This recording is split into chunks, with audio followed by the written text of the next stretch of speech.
We're here today to discuss Resolution 225, which is giving this committee the duties to investigate the number of jail incidents, CJC as well as MSI. I'm going to start with Charles Bryson. So Charles, you want to come over? And thank you.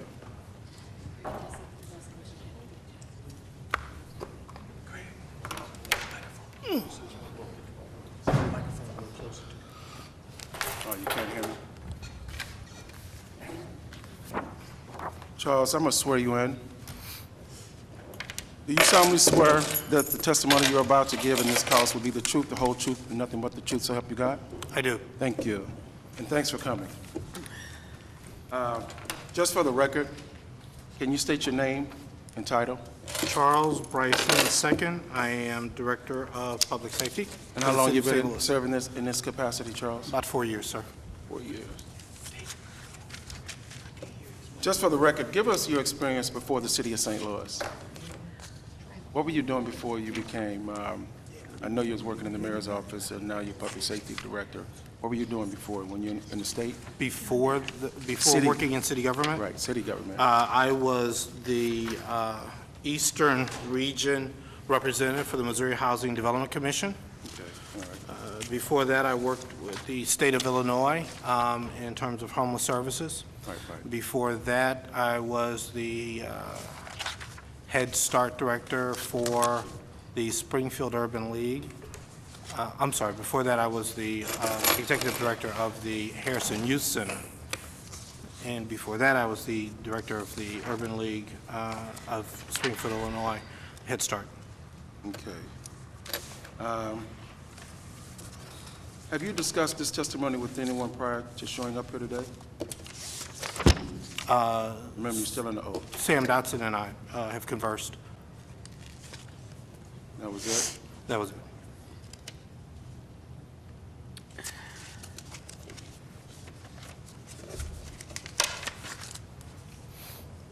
So I got a question. Last committee hearing we had, I gave you a list of questions to respond to. Yes, sir. I have yet to receive that. Is there a reason why?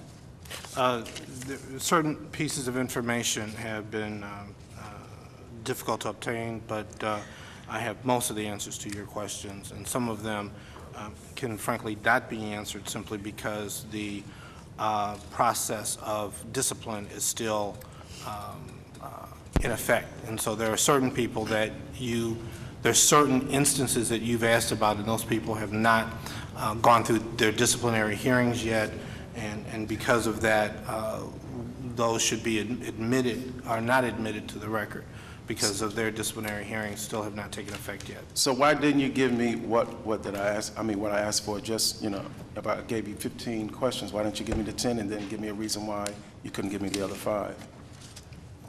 I mean, that was September 28th. I gave you that, and this is October what, 17? And I do apologize for that, Mr. Chairman. Who reports to you in the chain of command, apparently, in your position as Public Safety Director, addressing only the CJC and the MSI? Who reports to you in what chain of command? The detention superintendents, which would be Pat Schomer at MSI and Leonard Edwards at CJC. And who do you report to? Who do I report to? No, go ahead. Okay. What I've done, sir, is I have created a management team which would encompass not only the detention superintendents, but the chiefs of security, the maintenance staff, the person who is in charge of protocols and policies, the people in charge of IT, so that we can get a more well-rounded conversation about the needs of both facilities, because both, at one point in time, you're going to have to prioritize where such things happen. For example, IT staff, maintenance staff, because that's going to require dollars, that's going to require some time, And so what I've created was a management team that would oversee both operations so they could feed off of each other and have conversations about what the issues were of the day, who was doing this. For example, the chief of security at MSI, who is Irene Mitchell, came up with a better mechanism to hold captains and lieutenants accountable for the rounds that they must do, and a way of them getting information from their CO1s on a regular basis. So Irene Mitchell brought that to the team meeting, which then Tanya Harry, who's the chief of security at CJC, is going to institute. So those kinds of issues come up when attention superintendents talk about what maintenance needs to be done and what inmates are doing, because occasionally we will have an inmate who is at MSI who must go to CJC for whatever reason. What is his history or her history? And more to the point, are there maintenance issues that both facilities need to have addressed, and how do we do that on a regular basis? Okay.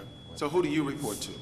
I report to Sam Dotson, who's the Director of Operations, as well as obviously Jeff Rainford, Chief of Staff, and the Mayor. So you report to Sam Dotson? Yes. Who do you report to before Sam came into play? Well, the position was vacant, but literally I reported to Ron Smith, was Director of Operations, and then there was a period of time where there was not a Director of Operations, so I reported directly to Jeff Rainford.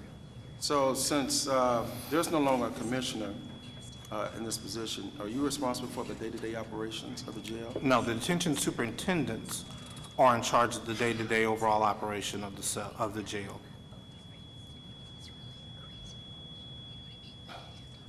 So on the 28th, if I can remember, I was looking at that. You said you were responsible for the day-to-day operations. Have you changed your mind now? No, I may have misspoke. In terms of the day-to-day operation and what goes on in each facility, Pat Schomer is over MSI, Leonard Edwards is over CJC. I work with them on a regular basis and sometimes even hourly to address the issues as they come up. So in your position as Public Safety Director, would you say you're more of a hands-on Yes. type of? You are? Yes. So you watching the day-to-day operations Yes. and making decisions? For the I wouldn't- CJC and MSI? I wouldn't necessarily say I'm making decisions. I'm working with them on how those decisions are made. Okay.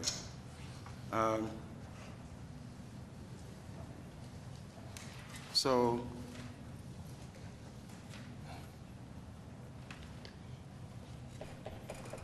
are you familiar with the unit manager, Charles, in the CJC and the MSI? You know what the unit managers are? Yeah. Okay, all right. Yes, sir. Would you agree this is a critical position with CJC and MSI? Frankly, I would defer to the detention superintendents. I don't want to misspeak about if they think it is a critical position. There are certain things that both MSI, that differ between how MSI is supervised and how CJC is supervised. I know that they, at CJC, for example, and maybe true at MSI, they do an area management concept. And so within that, there may be a specific need for a unit manager, which actually is a housing unit manager.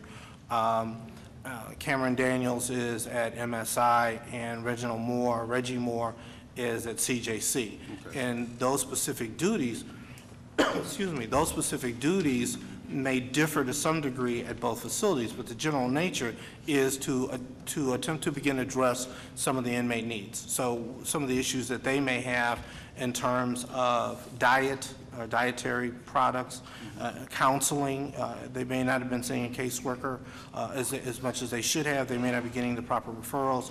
They may not have they may want to change who's on their visiting list, those kinds of issues. And those are kind of operational as it relates to the inmates. So that may look a little different between CJC and MSI. So do you know how many unit managers you currently have? I have two. One at CJC and one at MSI. Well, when setting the structure up for CJC and MSI, how many should they have? I know what you have now. You said 1 and 1. I don't know that structure has changed since the opening of either facility. So how many does it take to run the CJC? Because you got, MSI has 1 floor. CJC, you have what, 4, 5 floors when we did the tour? 5 floors. 5 floors? Well, 3 of them, I believe, are housing related. So how many does it take to run the CJC then? Unit managers? I think it depends on the management concept at each facility. Oh, It that's may, right. You've changed that then. Is that what you're saying? You changed the management concept? I have not, no. Well, I've worked within the structure. So I guess I'm trying to ask you the question, when these facilities were constructed, there was a management style put in place for the public safety as well as for the running of that facility. How many unit managers do you know run the CJC, or should you have that run the CJC? I don't know. I'm trying to answer your question, Alderman. I don't know what structure existed when they opened. I know over time the management structure has changed to some degree, but I don't necessarily believe that the unit. I think the unit manager has always been one. I believe there's always been 1 chief of security and 1 detention superintendent at both facilities. So in your experience, do you, or would you say that they're necessary, unit managers? I don't believe, sir, that that's for me to say. I believe that's for the detention superintendents to advise if they need more than 1 unit manager. So if that's not for you to say, didn't you not make a recommendation to get rid of several unit managers in the budget cuts? I did. Okay, so if you're not sure how important they are, why would you recommend? The recommendation was those positions had not been, had been vacant for quite some time. And they could have been, a person could have been hired in those positions. If those positions are vacant for 4 to 6 months, then I would assume that it wasn't necessary. The second part of that conversation, sir, is there was a strong need, and I called the State Department of Corrections and asked the importance of a chief of security. And what I was told from the state was that is the second most important position in the chain of command, and yet it was not filled. There were no chiefs of security at either location. And so my recommendation was, if this position had not been filled for quite some time, then is it necessary to be filled, and or, given our budget implications, should we not have the second most important position filled, and that is the chief of security? So my recommendation was that after detention superintendent, again, this is State Department of Corrections, the second most important position was the chief of security, and that's what I was suggesting is because, and you know, Alderman, you know very well, sometimes we have to look at one position versus another position given our budget constraints. That being said, it was more important, in my opinion, and within the State Department of Corrections, that the chief of security position be filled. Before that, there were no chiefs of security at either MSI or CJC. But I'm talking about the unit managers. I didn't ask you anything about the chief of security. But that conversation that you are looking at? sort of looking at really refers that. You are assuming what I'm looking at. That's not exactly what I'm looking at. You had several conversations. I guess the question is, you recommended the budget cut of the unit managers. I'm going to go through all of them. And I guess based on your conversation, you got your recommendation from the state. No, I asked the state. So what experience do you have to eliminate a position such as a unit manager? I'm just talking about the unit manager. I'm not talking about the chief of security, the superintendent, commissioner, none of these. I'm just going with the unit manager right now. All things being equal, I would rather have none of the cuts. But in our budget situation, you sort of have to pick and choose your priorities. Having been at that point in time, and I'll stand by this, when I asked the State Department of Corrections, and I asked them a much more open question, and they were the ones with their experience and their knowledge to say the important position other than detention superintendent is the chief of security. So you And I took said- recommendations, Charles. You didn't have a formula you used. You didn't look at the entire structure, the security of the CJC or MSI. You just started making cuts. Well, obviously I had the table of organization that was given to me. And the table of organization clearly stated sort of who was where. But you have to remember, those positions had been open for quite some time. And so if I were to choose a position, that was more important in the scheme of running the day-to-day operation, I was going to pick, and that was my recommendation, that we look at the chief of security position for both MSI and CJC. So you discussed the chief of security. That position was taken out of the budget, subsequently to creating a critical void in the security of CJC. I mean, you just discussed chief of security, but you took it out of your budget. No, I did not take it out of the budget. Who took it out? Frankly, Mr. Stubblefield argued that he would rather have the unit, the housing unit manager positions to stay in the budget and filled because he could do more things under those positions than just chief of security. And frankly, I relented and said, if that's really the way you want to go, then that's fine. So when was Mr. Stubblefield removed? On what day? I want to say the 19th of September, sir. 19th of September. Okay. Here, I'm going to stop there and start going through my committee members. Alderman Wells, do you have any questions for Mr. Bryson? No questions. All right. Alderman Kennedy, you have any questions? Yes, Mr. Chairman. Thank you, Mr. Chairman. I'd like to come back to some questions about the escapes. And what have you identified as the causes? You know, how are they able to get out of, and those commonalities, if any? The commonalities have to do with two things. One is staffing and what action staff took that may have precipitated an escape.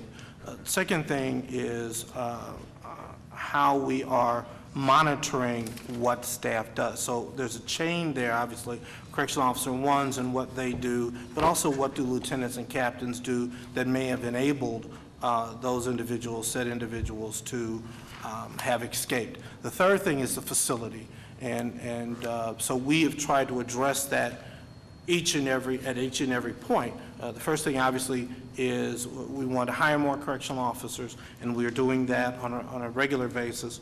I believe we have 33 or 39 more coming by the end of December. The second thing is both the chiefs of security have put in place new protocols that they can monitor both what lieutenants and the captains do on a regular basis, and to some degree have those captains and lieutenants work very specifically with those correctional officers in their area. The third thing is obviously the facilities, and we're doing everything we possibly can, and frankly within budget limitations, to address the facility issues in terms of obviously at MSI we have the barbed wire now placed where we think it's appropriate.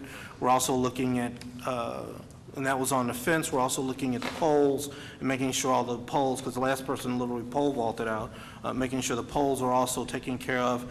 At CJC, we have put a barricade up. I'm sorry, at MSI, we are also encapsulating the not the barbed wire, I'm sorry, the glass block, so we're encapsulating that in steel and making sure, therefore, you can't penetrate that. Over at CJC, we're working on, number one, we're working on the where the last escape took place to make sure that they cannot get out of the infirmary, but we're also making sure that our protocols and our surveillance equipment allows for us to monitor those inmate activities, inmate movements in a better way. Have there been more escapes at the CJC than over at MSI? As a total number, I think we've had more at MSI. Over, say, the past 4 years? MSI, MSI? yes. Okay. And so what lended itself over at MSI in the plant itself, in the physical plant itself, to those escapes? Well, working backwards, I think, they had never had an incident since MSI was built around a glass block. So I think that was a surprise. But and I think there's no one issue. For example, the escape before that had to do with people leaving gates open. And so, you know, as you go through your perimeter, you should always close the gate behind you. Well, it wasn't done and it wasn't checked. So I think there are some failures on a correctional officer level and a surveillance and a continued surveillance level, so that there is always a check and balance. And that's what really makes a jail well run, is there's always a check and balance at every point, whether it's a correctional officer 1, whether it's a lieutenant, whether it's a captain, whether it's the surveillance equipment. All of those things help and make that a secure environment. Okay, then over at the Justice Center, what physically lends itself to the state? Well, there's been few escapes at CJC, and I think that one was an aberration. Frankly, I think that person was lucky to get out of that facility the way they did it. But we have tightened that up, and I don't necessarily believe that while everybody, every single day, every single hour of the day that's an inmate may be plotting something, I think we have begun to tighten up that facility and deal with some of the irregularities posed by that facility in a much better way. Are there any agencies or organizations or entities that inspect facilities like MSI and the Justice Center that can give assessments as to their overall security ratio, or ways to make improvements based upon the actual facility, the actual buildings themselves? Well, interestingly enough, we always have at least 2 visits by the state marshals, because we have a contract with them, and they've always deemed our facility appropriate. I think we have to go back to them and say, what did you not see during your visits? Because this has been going on for a number of years. Now, this is the state? The state marshal's office? The federal marshal's office. So we need to go back to them, number one, and say, what things have you missed, or things that you didn't look at that we now have to go back and ask you to do. There also is obviously the State Department of Corrections that could facilitate, that could enable us, as well as there's an institution called the NC, one at a time, National Institute of Corrections. Thank you. National Institute of Corrections, that offers both training on staffing as well as review of facilities. And so all of those have looked at the facilities? No. You're asking me who? You're asking me who could? Right, The federal marshals have been in that facility. Okay. Yes. Okay. And their review of it was? I'm sorry. And the grand jury comes in twice a year, or once a year? Twice. The grand jury comes in twice a year. And they actually look at and review the facility itself? Yes, they walk through the entire facility, every floor, every nook and cranny. Are they looking for more than just issues related to escapes? Well, that's what we have to go back and find out exactly. What are you looking for? What, do you have a checkoff sheet, and what is on that checkoff sheet, so that we can say, here's what you were looking at. Can you look at these issues as well, to make sure? I mean, I will tell you, we're going to do the best job we possibly can to make sure both facilities are escape-proof. Right. But we also know, especially in our population now, we have people 24/7 plotting and planning to do something. And so we just try to be one step ahead of them, trying to have those outside entities, and maybe a variety of outside entities, come and review our facility. Will do nothing but strengthen it. And so since the last escape, is it your plan is to have these entities come in there at this point? Well, right now, we've had, the simple answer to your question is yes. We had KAI and the Board of Public Service come in and do a walkthrough facility with us and give us some thoughts on how we might be able to improve the facility structure. And we've begun the process of doing that. And so that's the first step, because those were fixes that we could identify sort of immediately. And then the second step is then ask those outside entities to come in, take a look at our facility separately, not together, but separately, to see how we can improve both the condition of the facilities as well as staffing patterns. What is the standard procedure when there is an escape afterwards? You know, do you review, what do you do? Review staffing issues? Do you look at the building facility? What is the normal procedure? The normal procedure is that night we will look at how the escape took place and try to piece that together. We'll ask, the police department always comes in and helps. The police department will always come in and help interview staff, and that might lead some clues to what was missed. Then we will go back and start to review the facility. How did the escape happen? What was the escape route? Sort of piece together that evening, if you will, which then may require us to piece back several days. Maybe there were some phone calls that were made. What did the visitor list look like? So we try to do a thorough sort of guesstimation, if you will. How did this occur, and what steps backwards should we now look at going forward? So, for example, if an inmate escaped over a certain way, what precipitated that person to know that that was an escape route? What precipitated that person to know that that particular shift? I mean, you have to remember, we have 3 shifts. So in a 24-hour-a-day cycle, how did that particular inmate know or think they knew that, A, I could escape at this particular time using this particular methodology? So we try to review and piece all of that together. Then we can create a better plan that says, well, maybe it was an issue of a correctional officer, maybe it was an issue of a gate, maybe it was an issue of a design flaw in the particular facility, maybe it could have been a number of other factors. So we review all of that when making an assessment of how to move forward and what other pieces we need to put in place. And so what have you identified out of all of that, or are you still just in the process of doing that analysis? Well, I think the identification is simple. Number one, we need to make sure that we train and retrain our correctional officers, CO1s. Number two, we need to make sure our correctional officers, both one correctional officer, twos, or lieutenants, supervise their areas. 3, or an interaction with.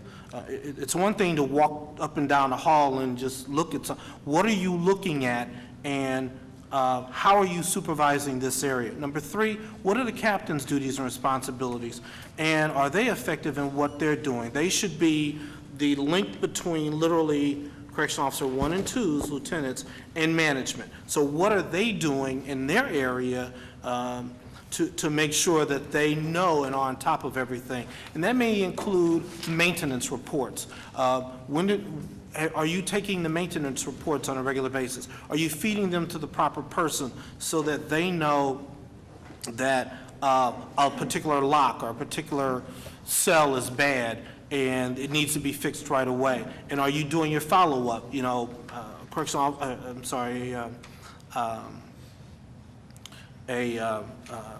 a maintenance issue that's left a long time poses a hazard.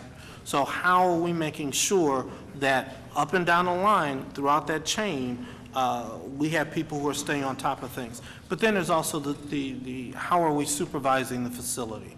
What are we doing to be able to connect? And that requires, you know, the chiefs of security are 24/7 positions, much like the detention center. So at any given time, they should be there on all 3 shifts. Maybe not that day, but over the week. They should be on all 3 shifts, walking through there, because they see things that others don't. That's why they're chiefs of security. Between their knowledge and their experience, they should be able to say, I saw something last night that are in the middle of the afternoon that concern me. Let's get my team together so that we can hash this out. What goes on at briefings? So we know for sure that at each briefing, not only are we talking about protocols, but we're talking about memorandum that day. You know, hey, you have somebody who is violent in a particular cell. We need to monitor him or her. We need to make sure we stay on top of this particular person. So there's a lot of things that go on each and every day that we need to just make sure that we're doing right. And that begins to minimize the problems that we see. The other thing is our surveillance equipment. How is our surveillance equipment assisting us in making sure that our inmates stay in the facility? And if we need to increase the number of surveillance cameras or whatever, how are we going to do that? How are we going to pay for it? And that's a question that we're having now between management. Do we need more cameras? And if so, where do they need to be located? Where are the blind spots? And staff has identified some areas that cause them pause. So we have to figure out how do we get more cameras in a proper location in those facilities. So are those the items that you've identified that lend themselves to this most recent escape? Or I think, you know, in running a jail, those are the day-to-day issues that are always there. I think we've got to figure out, and we have begun the process of, here's what needs to be done at each and every, and I don't want to get too close to it because, again, some of the folks are still within the process of their discipline. But at each and every place, how are our staff managing the facilities, making sure that they turn in those maintenance reports, make sure they're communicating, make sure they do simple things. Don't walk around and just push the buzzer. Make sure that you're looking in each and every cell to make sure that if an inmate's beginning to craft something, then be able to see it and to address it. I just want to be clear. What have you identified then for the specific issues that lent themselves to the last escape? There were, I would argue, they were largely human error. Human error. Yes. Okay. And that has to be addressed both in training and retraining. Just because you're on just because you're a CO1, a lieutenant, or a captain, you have been trained, but you also need to undergo retraining on a regular basis. One of the things that we're doing is we're hiring a correctional training officer who will, and that's a new position for us. We have a person who's been acting in that position for some time, but we've never had that position fully staffed, who then has the ability to go out and not only do the training themselves, but any other entity like the ones mentioned to assist in training, so that we have staff, both CO1s, correctional officers, and lieutenants and captains, not only trained the first time, but just like in any other correctional public safety entity, they are properly retrained on a regular basis. Not only that, one of the things that we've talked about is how to monitor what they do, how to set up performance measures within our correctional system, so that when each person is evaluated, they're evaluated in a way that makes sense. You know, one of the things we started instituting, one of the questions Alderman Carter asked was about the internal affairs. There are 4 people that we have in internal affairs, and they all have other duties and responsibilities. One of the things we need to do is find a way to hand those off so that they only are responsible for working in internal affairs. And that way they can, what we did, we had them trained about 2 weeks ago on our surveillance equipment so that they would properly know how to utilize it, so somebody can burn a disk for them of the activities for that night, and then they can go in and review it, and they can so literally in this pod I can see this activity, in this pod I can see that activity, and I can then help with that information given to the proper authorities to say, you know what, I reviewed this tape, and I don't see anywhere, I didn't see a lieutenant on any floor at any given time, or I didn't see a captain anywhere, or The correctional officer was just pushing the buzzer, but didn't look at any of the cells. So we now have a tool that we had not utilized previously that says, I want to use the surveillance equipment, not just to survey or not to have surveillance over what the inmates are doing, but I want to have surveillance equipment over what our correctional officers in total are doing as well. So have you identified, you said it was primarily human error. And Yes. have you identified specifically what that human error was, that last incident? It is, I'm not sure how to answer your question. I think, you always have to be cognizant when you are in a jail, much like when you are a police officer. You have to be cognizant of the element that you're dealing with. And folk have 24/7, 365 to try and figure out what you're doing and not doing so that they can figure out how to escape. And so we always have to think about what are we doing that may lend itself to an escape or to harm to another correctional officer or harm to an inmate. To your knowledge, is there any jail or prison or correctional facility that is, in recent times, let's say over the, well, are there any that have never had an escape, to your knowledge? I don't. I know some, they claim some things on television. To be honest, I don't know of one. I don't think, you have people who are going to try to escape. That's sort of I don't mean to make light of it, but that's the game we have to deal with. You have people who want to try and escape. And whether they get past one door, whether they run down a hall, the definition of escape sort of escapes me. I got you. Because they're going to try everything. Is an escape when you are able to figure out how to bust out of your cell and run down the hall. That's not, So, no, I don't know of any jail or prison where someone hasn't tried to do something. Then, is there a, for lack of a better way of putting it, is there a average that happens, that the various facilities say, these so many prisoners have escaped typically in a year throughout the United States? I would ask them, let me preface the answer is, I really think it depends on the jail. I believe it depends on who's being jailed, and it also depends on where the jail is located. I'm trying to get a sense of, is what is happening in St. Louis something unusual, or is it something that typically happens in various types of prisons like this or jails like this? I'm trying to get a sense of that through this. Well, you have to remember, we had escapes in 2001. We didn't have any escapes after that until 2010, is that correct? So we literally went 9 years without an escape. Now, we've had 3 in a short period of time, but we had 9 years where we did not have an escape. Now, I don't know, frankly, if that meant people were, quote-unquote, not trying, or they were trying and not successful.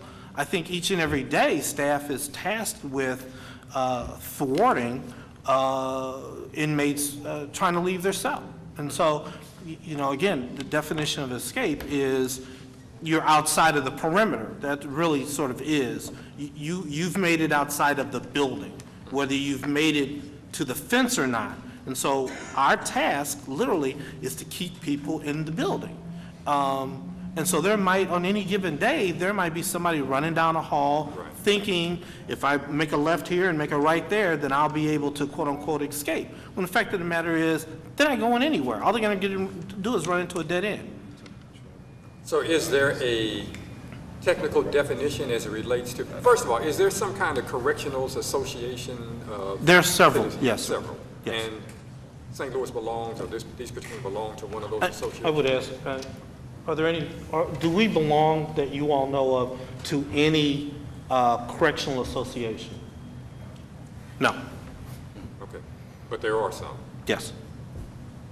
And do most jails or correctional facilities belong to some kind of association? Not really? Leonard, you were in St. Louis County. Did you want to? I can't really elaborate on that because I have to have national knowledge of. Yeah. Right, okay. So you don't know? Okay, thanks. I'm just trying to establish an understanding, as I said earlier, if this is something that is an anathema? Is St. Louis out of sync with what's happening with other places? Does this normally happen? Is there some kind of national average with this kind of thing? And I know there are lots of variations. I was just trying to get a sense of that through asking these questions. We can try and come up with some of that information for you, excuse me, in terms of what quote-unquote a national average is. I would argue that that may be relative to the jail, to who's being housed there. I mean, we have a rash of people right now who are bound and determined to destroy both MSI and CJC. They're not trying to escape, oddly enough. They're just trying to destroy the facility. And so but you're dealing with a population that has changed over time. I think they are younger. I think they're more aggressive and assertive. I think their intent is to be disruptive at the minimum, if not hurtful, to both the facility and individuals. And so I think we are at a point now where our jails are in danger simply because of the type of population we have. What was you said the last major ones were in 2001? I believe 2001 was the last escapes. And I think they were all together. I think they all left at the same time and were recaptured. Do you remember, or do you have any knowledge of what the jail population was at that time? I know. The Pat would probably. Was the jail population similar to what we have now, or was it much lower? Lower. No, it was higher. In 2001? In 2001? Yeah, you had up to 2,100 people. That's roughly where we are now. That's the numbers we got from That's roughly, you guys. That's roughly where we are now. Right, okay. So they were high numbers in 2001. And we're looking at what kind of numbers now? We're at roughly 2,200. Right, okay. 22. Yeah. All right. Again, I was just trying to see if there was any commonalities or similarities between that time and now, and what that could give some indication that, well, when we begin to see these kind of populations in the city facilities as they presently are, there's typically this kind of increase in the possibility of errors and escapes. Well, Alderman, we were roughly 4 years ago, we were at roughly 2258. And again, if we at this point could concede that the definition of escape is you have moved out of the perimeter, then I don't know that we had any quote unquote escapes, even when we had a huge population of I believe it was 2258 or 2300, somewhere close to that. We didn't see what we've got going on now. Again, I think part of this is not only on the correctional side, but we have a different population than we had then, more aggressive, younger, willing to take those chances to try and escape, where we did not see that. Again, 2258, roughly the same staffing pattern, so it's not that issue, and we didn't see escapes. Now, same population, and we're seeing people, a rash of folks trying to get out. Okay. So you're accrediting that to the type of population you have today in terms of... I think the inmates we have now are much more aggressive, much more assertive, much more violent than we've seen at any given time that I know of. And I just need to go back slightly. So when it comes to the issues related to building design, you are in the process of doing a review. There are parts of the building design that may lend itself to escapes. You're in the process of doing a review to see what improvements could be made. Absolutely. We're working with the Board of Public Service, who's been very helpful to us. We're working with KAI, which is one of the architects. We're also going to have to use outside personnel or outside resources in order to determine are there other issues that they have had, that they've been able to address over a period of time. Knowing the population that we have now, we have to look at it as what have you gone through, what have you done, what escapes have people tried on your watch, and what improvements or modifications have you made to the facility because of those. Mr. Chairman, I have lots of other questions. I know we have other committee members. Will we have the opportunity to come back? Yes, sir. Yes, sir. I would stop at this point then to allow others to go forward. Okay. I just want to bring, you raised a question with the surveillance cameras. You were given a letter in 2010 to install surveillance cameras because you took or cut the budget for the Internal Affairs Department. It's a letter from Stubblefield to you. They got a bid for Camdex Security Corporation, video surveillance and perimeter detention. I guess he was doing the same thing. He was trying to keep some sort of security, same thing you're saying today, around the facility.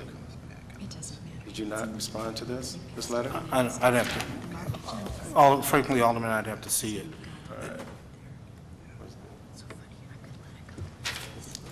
All right, we'll keep it going. Thank you. Thank you.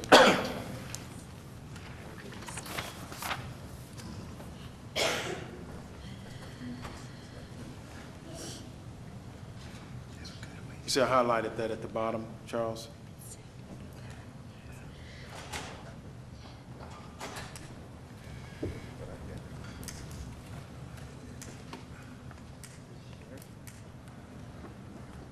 So you want to respond to that?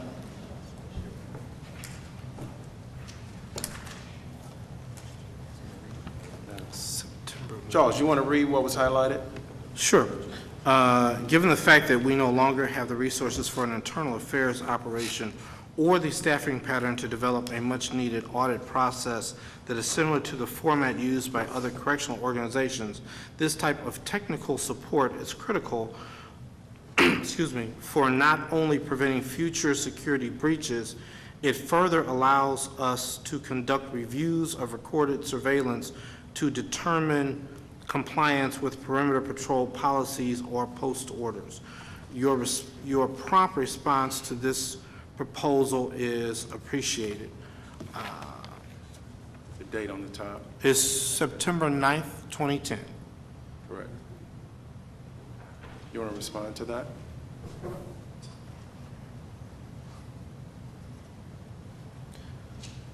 Well, Take your time. there's several responses to this. Number one, this would have been after the FY 2011 budget was put to bed, which, and number two,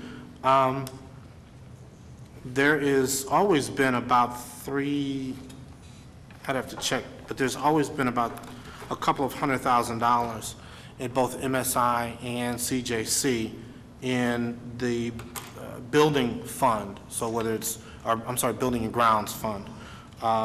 So this would have been incorporated into that. So if Commissioner Stubblefield wanted to do that, all he had to simply do was put that into the building and grounds fund, and it would be supported. There was not at this time, if I remember correctly, there was not Was he not asking capital your improvements. permission? I'm sorry, there were not any capital improvements. Was he not asking your permission to look into this, to put these cameras out? He says your prompt response to this proposal is appreciated. I Correct. don't know that he's. I mean, I would have asked then, do you have money in your budget to do it? That would have been a simple question. So why didn't you respond? I don't know if I did or not. I don't. There's no record showing that you did. Okay. Okay. I mean, I guess the issue. Thanks, Joe. All right, I want to move on. You're next, Jeffrey. Alderman Boyd, you got any questions? Oop. No, we already went through. Because the last time we were here, there was a mention of a third-party report that recommendations on improvement. I've looked back, and I do not see where the mention was about the police department, and I don't know that they've ever been in to do a complete review of either facility. They may have made a few recommendations based on staffing issues, but they've never, to my knowledge, commissioned or done a study of either facility. And maybe I misunderstood the last hearing, because I specifically remember somebody saying that some entity came in and they presented a report of recommendations for improvements. Did I misunderstand that by somebody? The state came in at one time and met with Commissioner Stubblefield, and I believe they may have come up with a few items that would warrant study. Okay. Internal affairs, so what I heard you say, you guys were going to basically make sure you have some full-time internal affairs officers to deal with issues. We've always had them. You were saying they do different tasks, they're not just internal affairs officers. Are they going to focus more on that? Well, one of the answer to your question is yes, but let me explain. Because the budget was cut for the position of a person to investigate residency, different departments have asked the investigators that are under me, which there are 3 in my office, and there's 1 directly in corrections, but they all, well, all 3 out of the 4 came from corrections. So one of the things that my investigators have been tasked with is helping do investigations of residency issues. One of them will probably continue to do some of that work. The other 3, all of which who have corrections background, will spend more time doing internal audits of the corrections division. Okay, just so that I'm clear, so these internal affairs officers, are they basically correctional officers?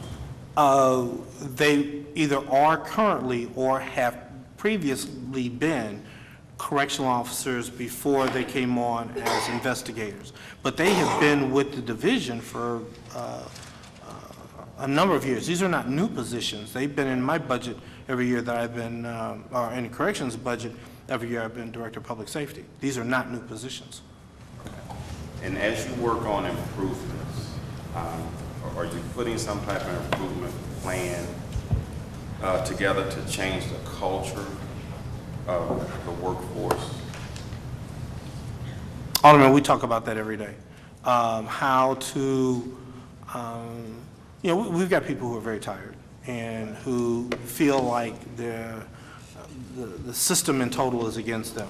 So one of the things that we immediately set out to do was frankly to hire more correctional officers, and we think that'll change part of the culture, if you will. People will feel a little bit more appreciated. I think the other thing that we can do is make sure that once we do that, begin to have that conversation about discipline issues. In fact, the team that you see behind you, many of them will be at a meeting Tuesday or Wednesday of this week where we talk about discipline. And the goal really is, how are we disciplining people, correctional officers, up and down the line, and how are we utilizing our discipline? It's not just a way of hurting someone, but a way of educating as well. So we have that meeting, I believe it's Wednesday, where we actually are setting out with the Department of Personnel to have those conversations. Because I know there are a number of correctional officers who feel like I'm being put upon because I did something wrong, I did one thing wrong, and now I'm on pre-discipline or forced termination or whatever. We want to begin to change that culture as well. And I just want to make a suggestion, because I heard a lot about discipline. But I think if we may focus more on how to reward, celebrate, and appreciate, that would change the climate more than hiring new correctional officers. Because if you have a climate where people are frustrated, there's apathy there, and so on and so forth, the new people coming in are just going to be infected by that. And I would agree. One of the things, And not I'm for sorry. discussion, Charles. I'm Well, trying to be helpful. No. As you guys think about improvement plans, please consider how you can celebrate and appreciate staff better. Maybe that would help.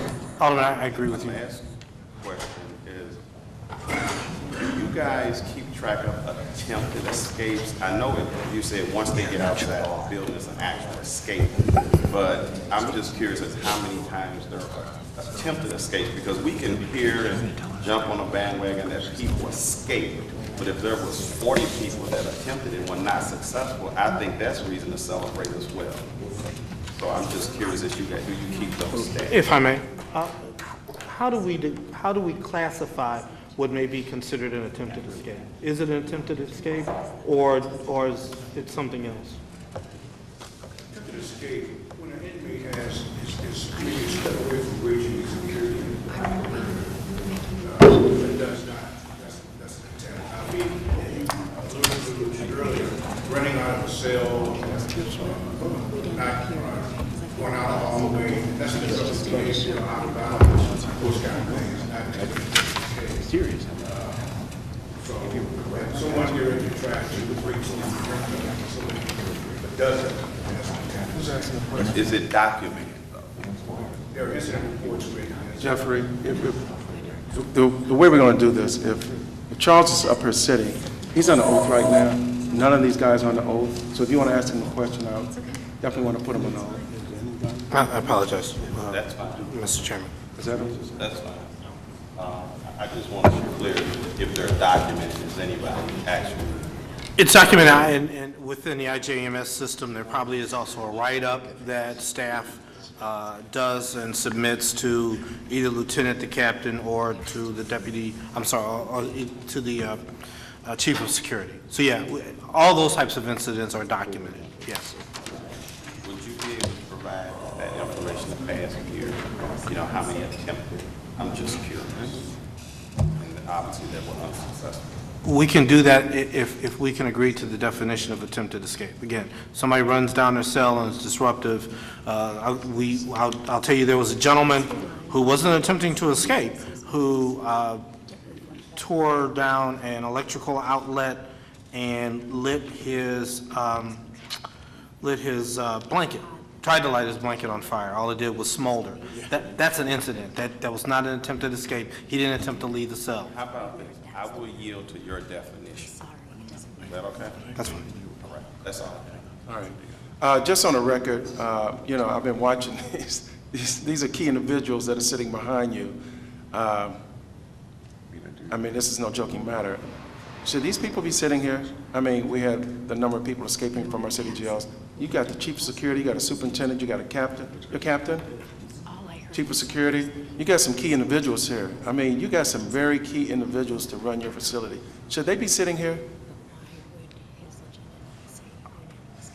I mean, I asked you, public safety director, to come down and discuss the issues, not these folks. I'm just thinking it's key. We don't have another escape while we got hearings going on.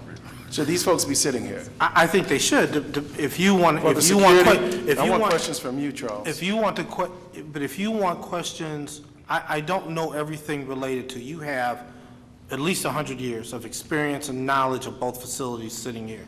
So if the committee wants answers to specific questions, not general, but specific questions, they can provide them. Well, that was the reason for me giving you those questions at the first hearing that you did not respond to. Again, with the number of escapes we had in the past, should these folks be sitting here? And again, I'll answer, if in fact there are specific questions that you want to have answered. Then if you can't answer them, then I would suggest that you send them in writing back to me.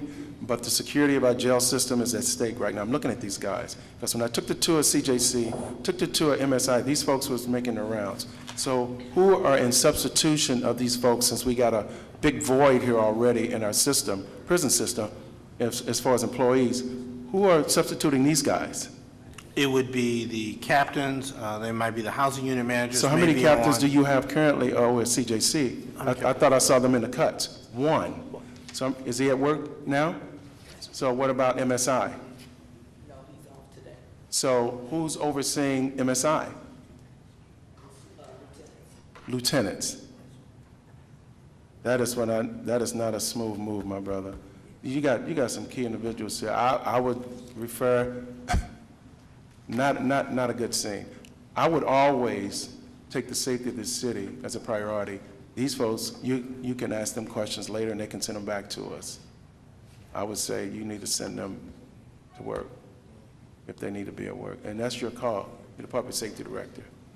But how embarrassing would it be if we had an escape, Charles, right now, and these folks are down here? at City Hall answering questions. They're not even answering questions. They're not going to ask any questions. I'm not planning on talking to these folks today at all.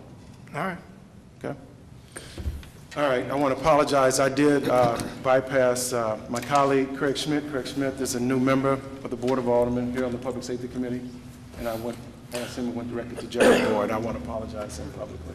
All right, Craig Schmidt, you got any questions? I was going to tell you I was new to the committee, Director, but you probably already knew that. All right, I think that Alderman Kennedy covered whether there were any commonalities with regard to any of the escapes, and I think you said that the commonalities were human error.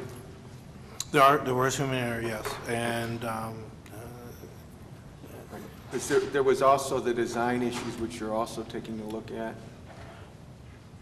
there are, by my definition, I've gone over this with the president of the BPS.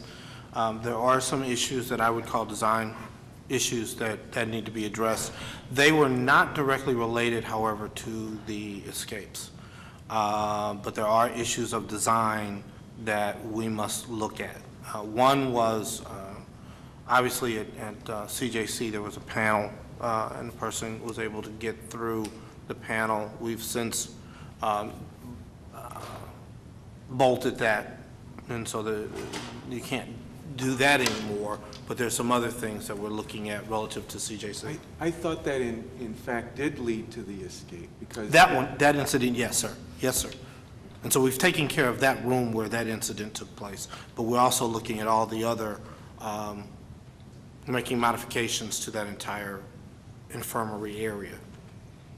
Isn't there some sort of accreditation process for our justice facilities? Hospitals have accreditation, schools have accreditation. Yes, sir, there is. Correctional facilities have accreditation. What's our accreditation process for MSI and CJC? We would have, there's a national team that comes in to accredit, and they do a review of your facilities.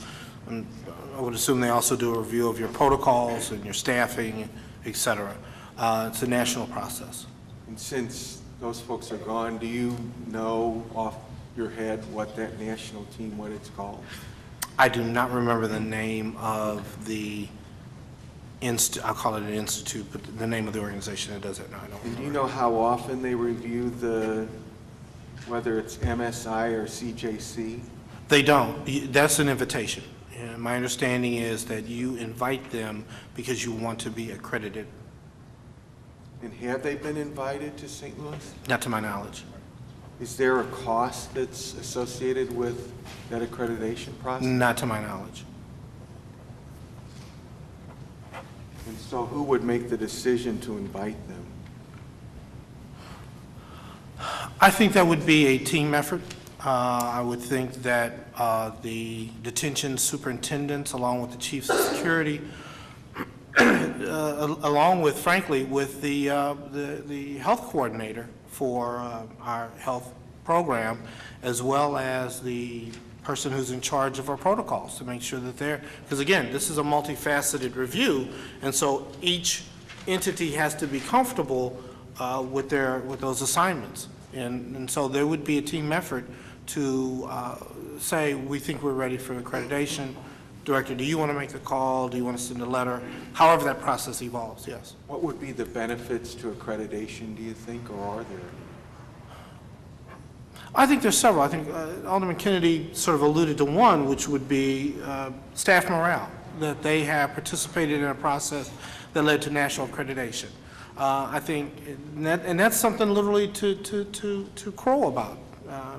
I think the other thing is it means that we're on top of our game, that we have done all things necessary to ensure, or try to ensure, try to ensure not only safety to individual inmates, but correctional officers and the public. So is that being explored now to invite? Yes, yes, sir, it is. And what would we expect to get from them? Would we expect to get some sort of written report that would cover design and personnel and procedures and those sorts of things? They would, I don't know about design, but they review our protocols, they probably review our staffing, our health operation, and And that's sort of a multifaceted, multi-layered approach. And so they would review all of that information. And you talked about, Director, you talked about the procedures when there is an escape in terms of looking at the route and how they figured out which shift to do that particular deed. Is there currently a process where you clear out an area? I'm thinking, for instance, I know in pools and so forth, they'll have everybody come out and they take a real look to see what kind of situations are there, whether there's any hazards or they've missed somebody or anything like that in a pool. They'll have everybody get out of that area. Do you have a procedure like that in the Justice facility or in MSI where you'll take a particular area and just look at that whole area? Even before there's an escape. Let me try and answer your question this way. For example, every night when there are showers, once the person goes into the shower, the correctional officer is supposed to make a review of their cell to see if there's anything that's broken, anything that's missing, anything that would create a hazard to both that individual as well as obviously another correctional officer. So they're supposed to do that every time. Also, you have periods where a whole pod will be gone for lunch or breakfast or dinner. So there's an expectation built into those situations that someone should be making the rounds to see if there's any disturbances, if there's anything missing, if there's anything that could be used to either hurt, again, a correctional officer or an inmate. So that's done on a regular basis, and it has to be done virtually every shift. And for instance, they were having problems with some of the school buses, so they started having the bus drivers would have to actually fill out a form that would indicate that there wasn't anybody, that they had actually done that sort of process, looked through the bus, made sure there wasn't anybody there. Is there a written process where, I know the expectation may be there, but that correctional officer actually does the review and signs off and says, I've done this? Alderman, forgive me, I did forget another thing. There is, by protocol, a shakedown that is done in every area. More lends itself to MSI than the Justice Center. But in the protocols, there's a shakedown that is done once a month in each area. And so a captain will assign a group to go in, and obviously the inmates are moved away, and they will conduct a shakedown of that unit area. And that's done on a monthly basis. There is a report written, whether there's anything found or not, there is a report written, yes. So I do apologize, I did forget The that. daily review, is a report written every day when this, you said every night there's a review of the cell when that individual goes to the shower. Is there a report?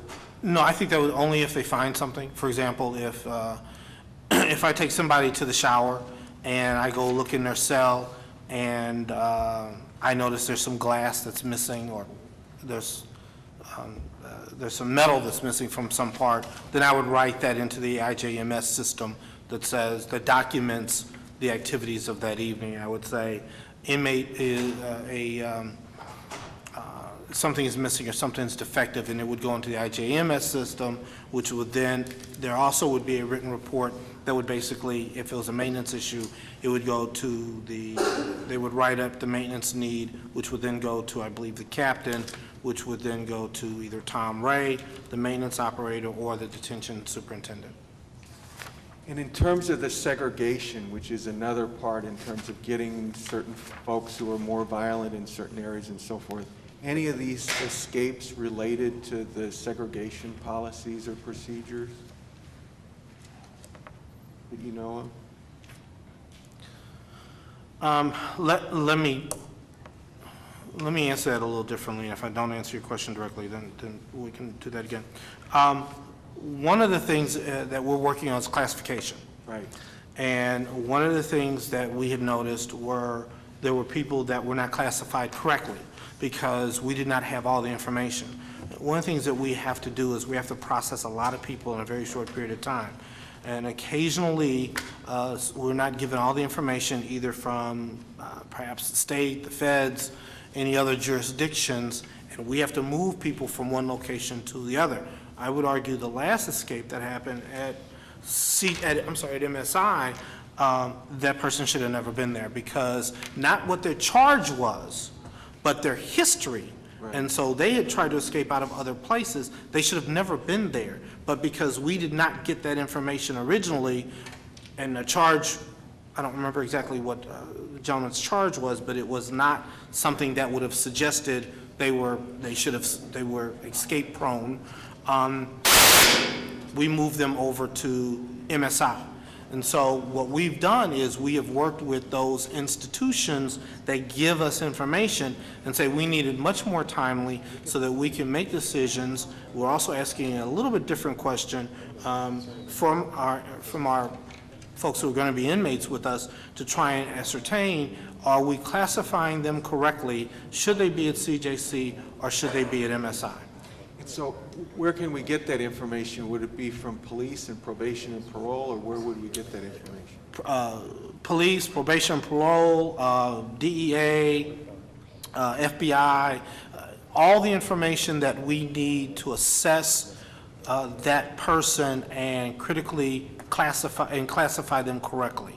So it could be, for example, that one institution has a hold on someone and we didn't know it previously, and we're saying, depending on your charges, well, you did a misdemeanor, so you should go over to MSI.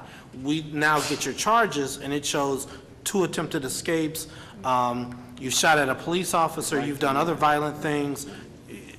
Before, we may not get that for a day or two. Now we're getting it in a much more timely manner that we can make better critical decisions about where they're placed, where they're housed. And then So I hope that answered. Yes, I would. The other thing I may add is one of the things we are asking and have asked for some time was gang affiliation. Sometimes we can recognize that sometimes by the tattoos you have on your arms or wherever, and sometimes we have to dig a little deeper. But we're also asking that information because that may play into not just where you're located, CJC or MSI, but specific housing unit you're then placed in. Right. And you indicated that there are now 2,200 folks with us, both combined MSI and CJC, and 4 years ago there were 2,258. Do you know how the staff numbers compare or contrast? I think they compare almost exactly the same as we did 4 years ago. Thank you. True. Questions? Yes, I have a couple.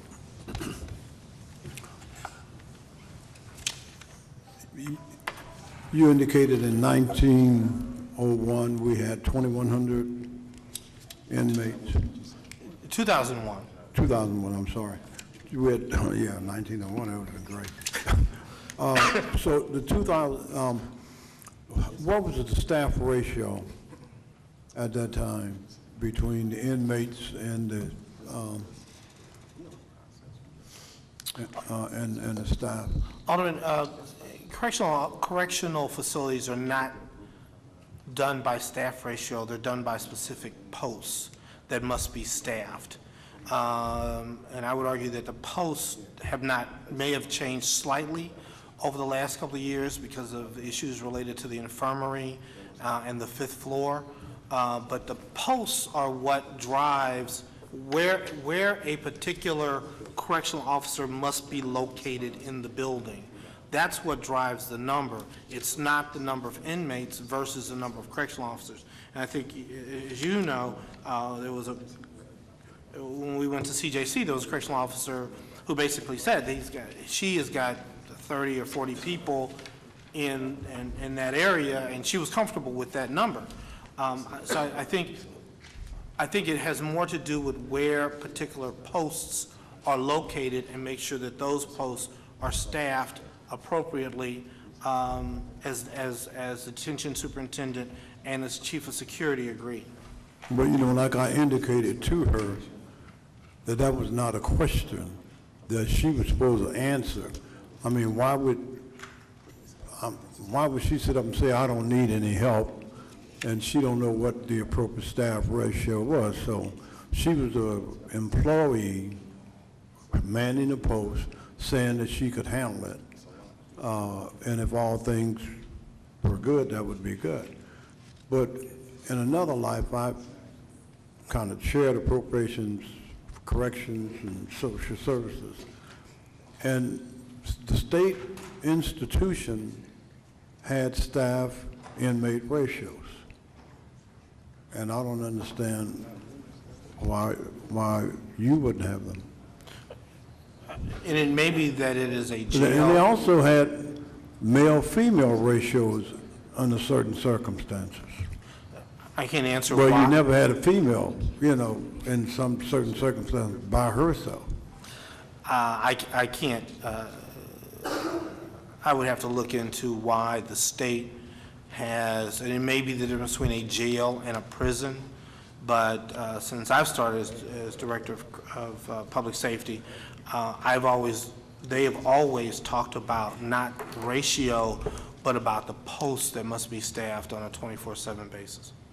Yeah, but that's further, okay, well, I don't know. And this comes from both the detention superintendents and the chiefs of security. So when we have the conversation about how much staff do you need, they don't talk about staff to inmate ratio. They talk about the posts that must be staffed on a regular basis. But you know, but when you really reduce everything that Alderman Carter, Kennedy, Smith, Boyd, and everybody before me said, it all really comes back down to the money, if I'm understanding it correctly. And I think Alderman Boyd touched on it when he was talking about the environment and the culture that currently exists in the institution, and you alluded to it 10, 12 times when you were saying these inmates are more violent, they're more focused, they are aggressive, that there's self-loading, and they have no fear of dying, let alone being punished. In 2001, what % of your inmates were mentally ill? I can't answer that. And I think we have changed providers since that time. So I don't know that we can get an accurate number of how many inmates at that time had a mental health issue. And I would also argue the diagnosis have changed since 2001. So you would to some degree be comparing apples to oranges. No, I made it, the only reason I referenced 2001 is that you referenced it early when you were saying we had no escapes over that period of time. I think Since 2001. Yeah, when you were relative to that. Well, currently, what % of the inmates are mentally ill? I have heard from, and again, this is relative to the number of who's in the building at the time, but I've heard as much as 80% of our inmates have some mental health issue. Now, again, that's not a static number. It's not 80% every day because people leave all the time. And so, you know, it may be Monday with the inmate population that came in and those that were there, I might be at 80. By Friday, because I've changed 20 to 30% of my population, I might have a different number. It's never a static number. Okay, and I understand that, you know, the rotation. But should you be a correctional facility or should you be a mental health facility? I am a correctional facility. Now, I'm going to ask the question, based on the people that you have in jail, should you be a mental health facility or a correctional facility? We're a correctional facility because of who we house. People who have committed, people who are purported to have committed or accused of committing a crime. How many mental health beds currently exist in the city of St. Louis controlled by the city of St. Louis? Controlled by the city of St. Louis? I don't know of any that are controlled by the city of St. Louis. So the city of St. Louis has no mental health facilities or access for mentally ill people. Is that correct? No, we have access. We don't What- own them. Who owns We may them have outside contra- of BJC and a couple other Well, people? there are a number of nonprofit or I think they private closed the providers. emergency room on Delmar, didn't they? The mental Actually, it's on its facility way to there. open back up. They opened it back up? It's going to open back up. It's going to or it has? I believe it is going to. I think that's a late October, early November issue. But we have access to mental health care and providers. Some are nonprofit, some are for-profit. So 80% of your medical staff provide mental health services to the inmates? I'm sorry, repeat that for me. Are you telling me that you have adequate staff to provide mental health treatment to 80% of the inmates? No, I didn't. I would never say that, no. So the environment is caustic and it's hostile, and it shouldn't even be exist. It shouldn't exist in the first place. And that's the bottom line. The bottom line is if you close all the mental health facilities, you did it to save money. If you had a lack of staffing, which I've heard throughout this, because of the budget, you did it to save money. If you have 30 and 40 vacancies that you said you can't fill, you did that to save money. We have correctional facilities all over the state of Missouri, in rural areas where you have no population, and they don't have a problem filling correctional officers' jobs, and nobody else does. And an unemployment rate in the black community is 40%, across the board is about 18 to 20%, and you're gonna tell me you can't find correctional officers? And these vacancies have been there. The budget cuts, when you say the position has not been filled, if the position wasn't filled, then somebody told you not to fill it. So they were not filled because they hadn't been filled. So somebody said, we don't need these positions, or we can do without them because we haven't had anybody to break out since 2001. So you start cutting back, and that's what's going on. And until you get full staffing, and until you start really looking at who you have in jail and why they're in jail, and if corrections is the solution to the city's problem, because if they're insane and you put them back on the street, then we got to deal with them again. So the problem, I think, is greater, and then the pitiful part about it is you know it, the administration know it, the Board of Aldermen know it, everybody know what's going on, and nobody is addressing the issue of mental illness prior, during, and after these people are going to your facility. Let me respond to several. Ma'am? Go ahead, Several different things. Number one, the position very specifically that was being discussed earlier was a housing unit manager. That position was in the budget and had not been filled for months. There has never, ever been a time when correctional officers were, that we were cutting, let me rephrase that. There was never a time when we were not, did not have correctional officers that we wanted to have hired. The issue of correctional officer one's entry-level position is of one of your past. And much like a police officer, much like somebody from the marshal's office, you have to have a fairly clean record previous to that. But we have now, since we've worked with Department of Personnel much closer, we have plenty of people on the list to be hired, which is why we are now ramped up in hiring on a regular basis. Again, we will hire about 39 people between now and the end of December, But, so the correctional officer one positions that, and part of it is just, you get to that point where you may do you do a background check, and you find out that this person cannot be a correctional officer for a variety of reasons. Then you do the interview, and then some of those people are weeded out. You then go and visit a correctional facility, and you decide, I don't want to do this. I turned in my application like I turned in applications all over the place, but this is not really what I want to do. So you may start with a class, if you will, of 25, and by the time all the interviews and all of the other issues are done, you'll end up with 9 or 10 or 12, and we'll go with that just to begin to put people in the system. Yeah, but Charles, you know that's not fair. You hire somebody to be a correctional officer, then you put them in an environment where 80% of the people are insane. And then they don't say, no, I don't want to be there either.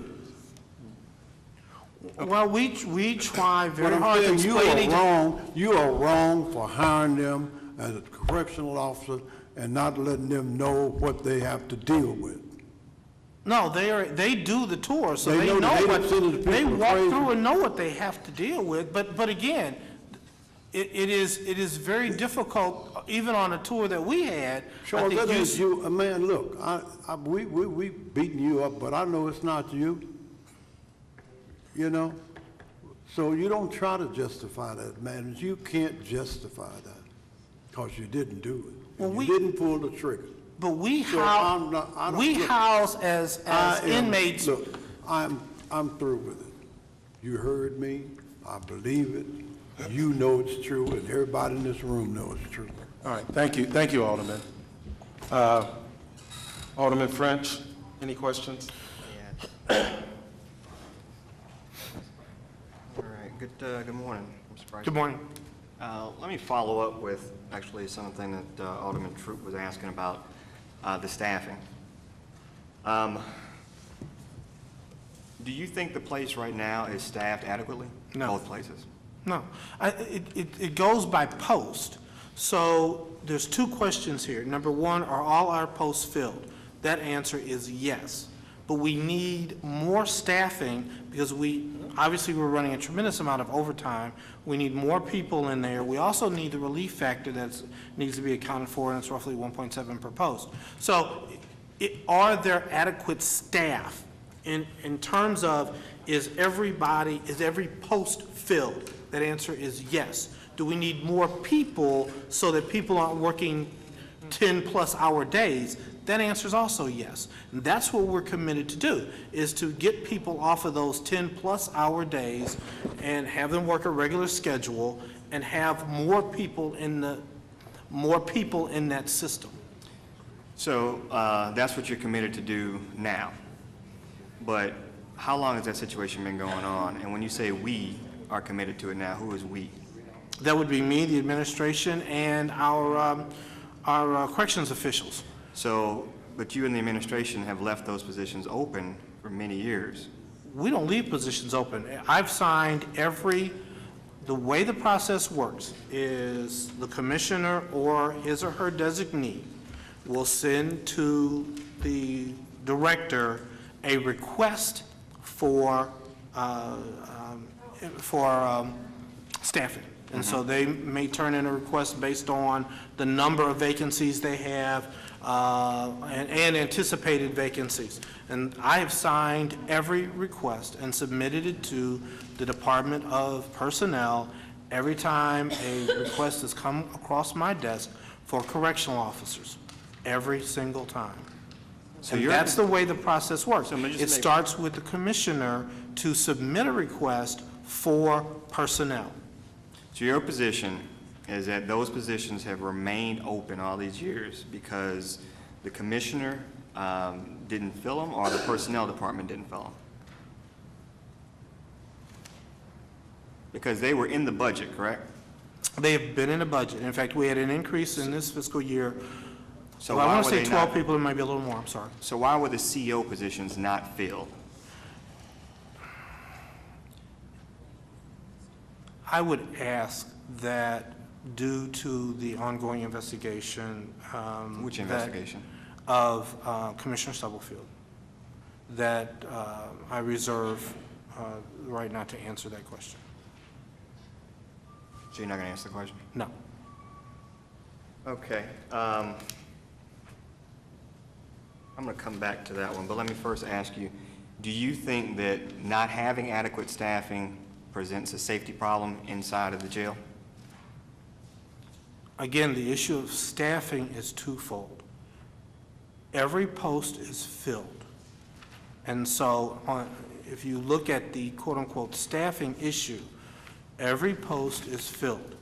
What we determined in every case that there was an escape, where there were probable human error involved, but the staff was there. The post was filled. So my question is, the current situation, the one you just described, where you have people filling in for empty spots, does that create an unsafe environment inside the jail? I don't know that it creates an unsafe environment in the jail. In terms of, there are 99.9% of the people who are there are doing a wonderful job each and every day. They're working hard, they show up for work, they do everything that is necessary for their job. But again, you unfortunately had a few people who wanted to cut corners, who didn't do things appropriately. The issue of having more people in the system allows you to allows people to take days off, allows people to only work 8 hours in a day as opposed to 10, 12 or more. So when you use the word staffing, I'm very specific about that, because staffing in a jail means, are the posts filled? And that answer is yes. So to get people in those spots, has corrections regularly had people working out of their classifications? That is, somebody taking on an upper job just because that position is filled? No. Charles, you're under oath. No, you might have a situation where you might take on, and CO1's duties are basically to be a correctional officer. Now, there might be a point where you are acting out of title as a lieutenant for whatever reason, a brief period of time. But I don't know that on a regular basis, CO1s are acting, quote-unquote, out of title. Well, let's not limit the question to CO1s.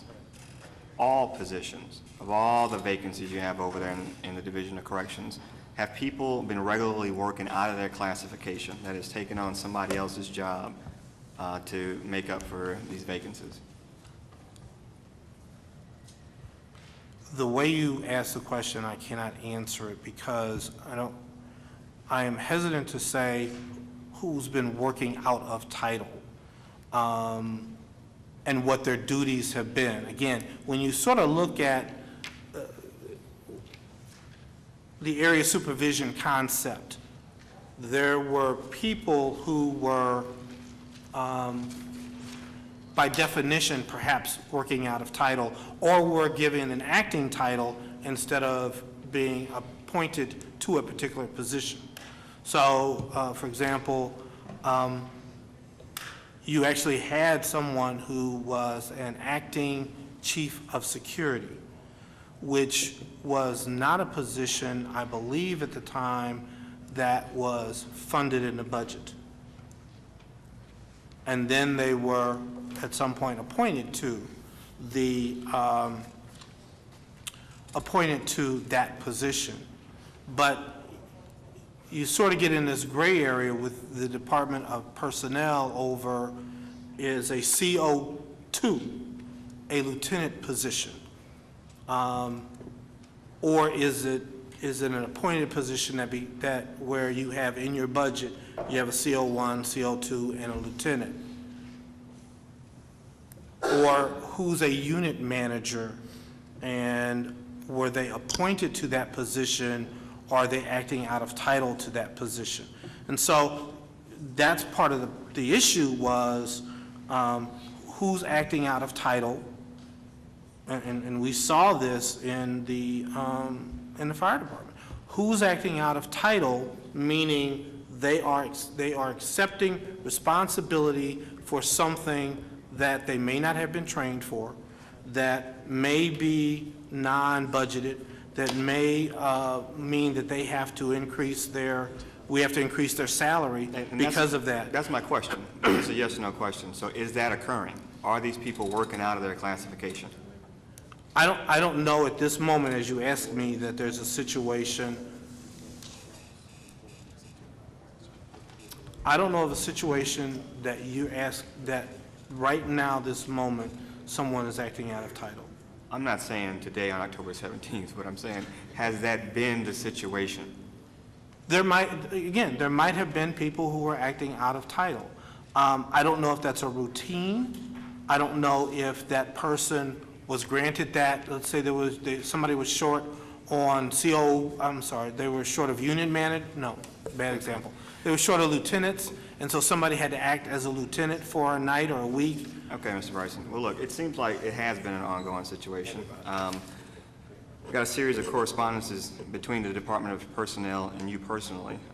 January 7th, 2011, a memo from Richard Frank, Director of Personnel, to you, the Director of Public Safety.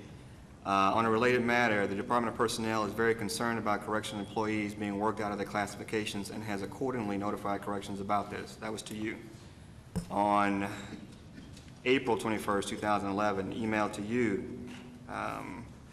Department of Personnel does not have requisitions for any of these CO vacancies and corrections, and you are fully aware of that, nor have we regularly received said requisitions in the recent past. Skipping ahead, my Deputy Director, Linda Thomas, has advised you on several occasions that you have made too many cuts to the staffing pattern in the corrections divisions in the past, resulting in insufficient coverage being given to pod configuration and necessary staffing ratio of units. This insufficient staffing pattern has resulted in increased overtime costs, a fact that you had at least verbally recognized to the Department of Personnel, hence my disappointment in your remarks, and you've replied to that. So it sounds like it's been an ongoing thing, and in fact, and I guess we'll at some point call the Department of Personnel in here, but I think that they did inform you that that situation had been going on for a long time and told you it could no longer occur. Some of those positions that you describe as working out of title are ongoing. One being, and I alluded to this earlier. Oh, so they are happening today on October 17th? If I may. Okay. One is the correctional training officer, correctional training coordinator position. It's something that has been going on for quite some time. There were at one time a number of, I don't know, I cannot remember, frankly, what they were, if they were lieutenants or captains that were out of title. They actually filed, I guess, a lawsuit of some sort over that matter, saying that they had been working out of title, one, and number two, were not receiving the pay for working out of title. There were, I want to say, 7 of them or 8 of them. So yes, I was aware of that. You're asking me, had that gone on for some time? That answer is yes. We have tried to make sure that everyone is in their proper title, excuse me, in their proper title, which is one of the reasons we're trying to hire more captains, trying to hire more lieutenants, and finally hire a correctional training officer so that that person will be entitled. And then we'll have to move people around appropriately. So in terms of some of the upper management positions that had gone on previously. And that happens why? Because these positions are left vacant and they have to be filled because they're critical positions. Somebody has to do the job. Yes. So why were those positions left vacant? As with the previous discussion with Correctional Officer 1s, we are investigating the issue of hiring, and so I would defer. Well, let me ask you a direct question then. This isn't about... But again, I will say, Alderman, every time a request came across my desk, every time, I signed it and sent it to the appropriate channel. Every time? every single time. Okay. Okay, so let me ask you a direct question then. At any time, did you instruct anyone under you not to fill those positions? Well, the only person under me is the deputy director, so that answer is no. The commissioner? Oh, the commissioner? No, I've never. If I signed a request, then that means I assume the positions will be filled.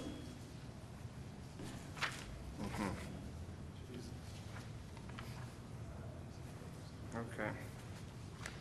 All right, we'll come back to that one. And if you have correspondence to say don't fill that position, it may have been I would rather see this than that. What are your recommendations? But I don't know that any given time, if I signed a request, I don't know of any given time that I signed a request and said, I'm going to sign this, but don't fill it. Okay. Have you ever asked anybody to eliminate those positions from their budget? I think that's part of budget negotiations, whether that's corrections or any other division. Okay. So you have asked them to reduce some CO positions at some point? I don't know that I've done that. I'd like to see the documentation that says that I did that. Okay. All right, we'll come back to that too. The two facilities right now, the CJC facility and the MSI facility, are they over capacity? I think in total, they might be by a little bit, but not by much. A little, I'd have to, I don't know what the count is for today. but they are over capacity. Again, they may be slightly over. Okay, do you have any idea what the capacity is of either facility? Round numbers, roughly? I wouldn't want to guesstimate, sir. Okay. How many, so they are over capacity, but what we understand also is that there are many cells that are offline at both facilities. Yes, there are. So the facility was built to house X number of people and X number of cells, and you've got over X number of people, but even in less cells. But they are still in cells, yes. Okay, but they're kind of overcrowded. How many cells are offline at the Justice Center right now? I believe that number to be 52. 52. Okay, and how many cells are offline at MSI right now? It's a pod, probably, I'd rather not guess. I'd have to get that number for you. Is it about 52 or 54? That's what I remember from the tour. Again, I'd rather not guess, I'd rather be accurate. Okay, let's just say it's about 50. Why are those cells offline at CJC? The cells are offline at CJC because, again, I would argue that there's a design flaw where the inmate can lay on the top bunk and kick out the part of the ceiling, depending on how tall the inmate is. They can kick out part of the ceiling. And so we've had to work with KAI, which now we're working with Cosley Wagner, and BPS to design a ceiling that obviously people can't kick out of. So you say on the top bunk, meaning there's double bunks in these Yes. places. Was it designed to hold double bunks? Yeah, that's the way. That's included in the original capacity number? Yes, sir. So is this design flaw the same design flaw that led to the escape from that facility? No, they're not even comparable. Really? So, but didn't in the escape from CJC, the inmate access a hatch in the ceiling of his cell? What they basically did was there's a certain type of bed that must go into the infirmary that has more of a hospital features, more of a hospital bed. What they did was they took off the mattress, used the hospital bed to climb up to the ceiling, escape out of an escape hatch, a maintenance hatch, and climb. I don't want to get too technical. but they were able to climb out into the front. Now, is this same maintenance hatch the one that's in the other 50 cells? No, it is not. It is, in fact, my understanding is that those particular cells are created in a way to reduce, the reason why there's a sort of a lattice work, if you will, for lack of a better term, was that there's a standard on noise. And so you had to be able to reduce some of the noise in an inmate cell, because, you know, these are concrete, and so that it reverberates. Another person to the list.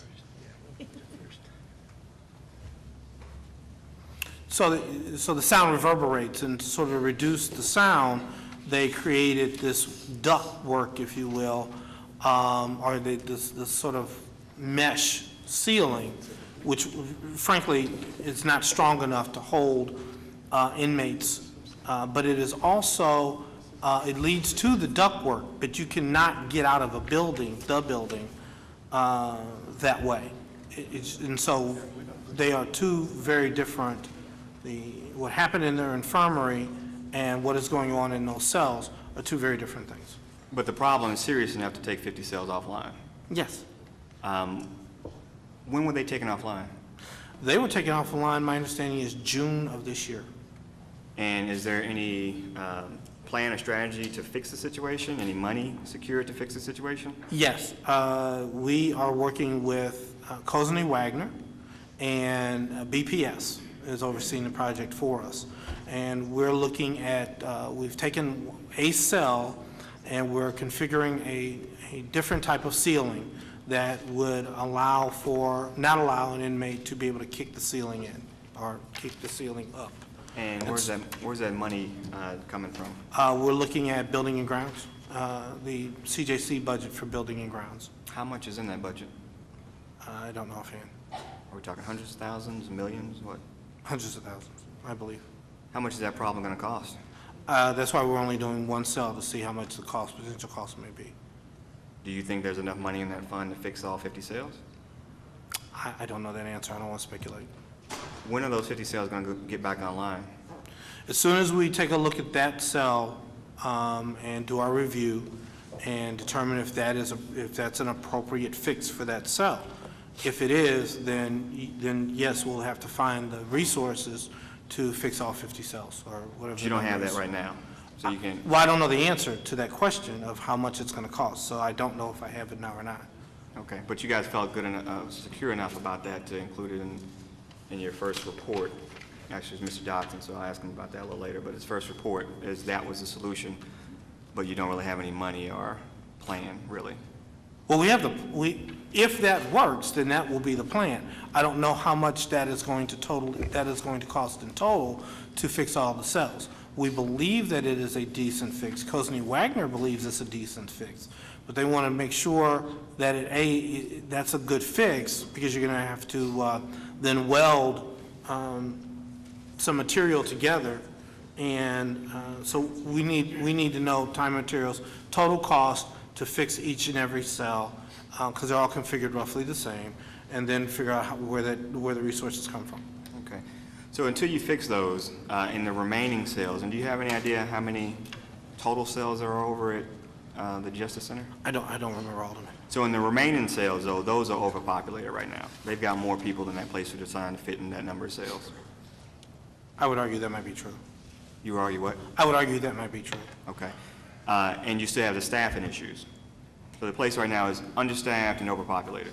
Does that create? It's not understaffed. Every post is staffed properly. Because of overtime? Because of overtime. Okay. Do you think that situation creates an unsafe environment?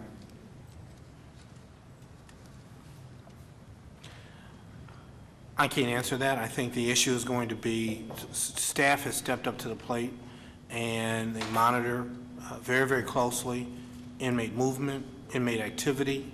I don't think it's any more or less safe. I think when we look at the classification again, talk about something that happened earlier. Are two or three people able to be in a cell properly together?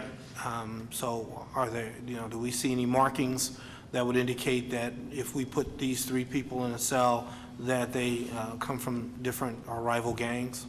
Those kinds of issues. So we're much more cognizant of those, I think, than we may have been a little bit previous to this. So let's talk about MSI now. So same situation over there. You've got about 50 cells offline. Why are those cells offline? We had to do maintenance after the inmate escaped. We had to do several different types of maintenance on. After the inmate escaped, we have to do several type of maintenance on the glass block. And while they were out, I think we're also painting that part of the facility. But the glass block, because it was glass block, took time for the company that was going to provide maintenance. They had to cut out an area and then then put glass block in that area. And we also took then the time, because we don't want this to happen again, we put wire mesh, and you saw that on the tour. We put wire mesh over all of those glass block areas, and we're going to do that throughout the glass block in all the cells. Okay. So same situation as today, we have the same situation over at MSI as well. You've got more people than the place is designed to hold in even less cells than are available in the place, correct? I don't know how many people MSI was designed to hold. You don't know? I don't remember off the top of my head how many So you don't know if people. that place is overpopulated or not? I stated that earlier. I wasn't quite sure if we have, if the place is overpopulated or not. That I'm not sure about. I would assume we do have a few people over our maximum, but I don't know how many. Okay. So you don't know if the place is overpopulated. But we do know that they have the same staffing issues. They don't have the number of COs and personnel that are in the budget, and to make up for that, they are requiring overtime of their employees. That's correct. So it's still possibly understaffed and overpopulated at that facility as well. It may be overpopulated, again, by the definition of staffing. There's a person at the post as appropriate. But to do that, you have to spend more money than you have, and you have to require people to work in positions that they are out of their classification. And that's why we have gone to try to hire as many people as we possibly can. So let's talk about that. When did that start? When did your push to start hiring and fill those positions start? I want to say July 17th was one of my last communiques about staffing. July 17th this year? Yes. So that was after 3 escapes? I'd have to, something to that effect. Okay. Yeah, it just seems that if you look at the timeline, help me out here, it looks at the timeline, the city had a rash of escapes around 2001, 2002. Okay? Mr. Stubblefield came in and was hired by the city around 2002. Escape stopped. We have a long period there between 2002 to 2010, nobody escapes. You came in as public safety director around what year? 2008, 2009. Around fiscal year 9-10, is that when you started cutting positions from that budget? I'd have to look at each individual year's budget to determine what those conversations were. Had you gotten any correspondences from anybody in corrections warning that these cuts were creating an environment that were unsafe and becoming unmanageable? I think there might have been one piece of correspondence. I'd have to remember I'd like to see it to see what that refers to. I think the issues were, we still had roughly at one time the equivalent of positions that we had in 2006 or 7 when we had 2258. I think there might have been a document warning. I'd have to review it to see what it said and what the implications are. Again, you also have to remember the environment in total, where a number of city departments were asked to reduce due to budget issues. So, let me stop you there. So when you got that warning saying that these staffing cuts were creating an unsafe environment, what was your response? I'd have to see it to know if I responded or how I responded. But I will tell you this, that every division reviews their budget with me before it's submitted the first time to to the budget division. And then when we get the markup back, and before we go to Ways and Means, we review the budget again. Then we get another markup from Ways and Means, we review the budget again. There's no time that I would submit a budget that has not been to some degree agreed to. They're not going to agree to every line item, but has not been agreed to by the commissioner. So every budget goes through at least two, every time there's a budget, there are at least 2 meetings between me and that specific commissioner about the details related to their budget. Okay, but after those meetings, if a commissioner is telling you that these cuts that you are making me take, because of course nobody wants their budget cut, it's not their choice. They're saying these cuts that you're making me take is impeding the mission of our division and creating an unsafe environment. It's not their fault then, is it, that the budget is cut? I mean, you're saying they agreed to it, but they don't really have a choice in that matter. Well, to some degree, the budget then goes to Ways and Means, and you have conversation about how many people to add on or how many people to take off. I mean, I think it's a series of events. It starts with the budget division, as you know, giving you the markup and saying, here's where we want you to be. It is up to that commissioner to then mold the budget as appropriate. Now, you have several divisions under me where literally 90-something% of their budget is salaries, corrections being one of them. But, you know, the budget, so you're given the budget by the budget division. Once that budget is given to that commissioner then is in charge of reviewing their budget and saying, here's what I need. They give that to me. I then have a meeting with that commissioner to go over that budget. It is then whatever changes and modifications they want to make, it then goes to the budget division. The budget division will review it. We'll have a meeting about it between the budget division, the commissioner, myself, personnel, and then out of that comes, here's what we'd like to see your budget to be. Then it goes back through one more time, then it's given to Ways and Means. So at any point along the way, there might be a whole bunch of folk who have reviewed that budget, especially and including the commissioner, at a budget meeting between the budget commissioner, between the budget division, that commissioner, myself, Department of Personnel. So to your question, if in fact, let's say, for example,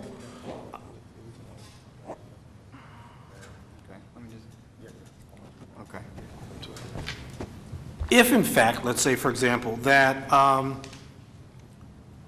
well, here's the budget that is returned to you. If you want to add positions, how would you do that? One of the ways to do it is you would look in other areas within your budget. For example, building and grounds. I'm familiar with the budget process. Let me ask you this. In general, do you think that the Division of Corrections is important to the public safety of St. Louis? Yes. Other two departments that deal with public safety, the police department and fire department, were shielded from furlough cuts, correct? They weren't asked to take those cuts. No, the fire department, I believe, had furloughs. I believe the management of the fire department had furloughs, not the individual officers. Okay, so they were shielded. The average firefighter was shielded. But the Division of Corrections still took that furlough cut, correct? Yes. Now, in the last testimony, when Paul Payne, Budget Director, came, he admitted that those furlough cuts actually, because of the 24-hour job of the Division of Corrections, the need to have these positions filled, and that we actually just fill those, whenever somebody took furlough, we fill that spot with somebody being paid overtime, paying them time and a half, actually cost us money. So at any time did you try to shield the Division of Corrections from some of these furlough cuts for two reasons? One, because it impedes the mission of corrections, but then also it doesn't actually save money, it costs money. Did you make any, did you argue that? Actually, the commissioner sent a letter requesting that, excuse me, the commissioner sent a letter to that effect, and I believe I did sign off on that, but there's certainly not my call. I'll let somebody else answer. Okay, thanks. Chang, Alderman Collins. Sorry. So I just wanted to follow up. Alderman Kennedy had inquired about just statistics in general relative to escapes. I happened to find some information online from the Association of State Correctional Administrators. And the last year the data was available was 2001. And in 2001, based on the total prison population in the United States, there was one escape for every 2,000 inmates on an annual basis. So that would appear to be the national average. The other thing that I've just in general always had a concern about is the staffing levels within the corrections department. And I understand, Charles, that you have continually said that, the staffing levels are, fairly adequate based upon the posts being filled. When I hear that, I'm hearing basically that we're meeting the minimum expectations in terms of staffing levels. There's a whole bunch of other data out there that supports that not only is it important for the post to be filled, but also that we have that staffing levels should, also include the number of offenders, the offender classification, and the physical plant requirements, which would include the posts that are available, to accommodate the flow of traffic throughout the facility and all of that fun stuff. So, along with a host of other, different types of staffing analysis and indicators. So, I'm just still very much mindful and concerned about the level of staffing in the department, and would certainly like to learn more from the Department of Personnel at some point in time in terms of the communication that's been taking place between the two departments.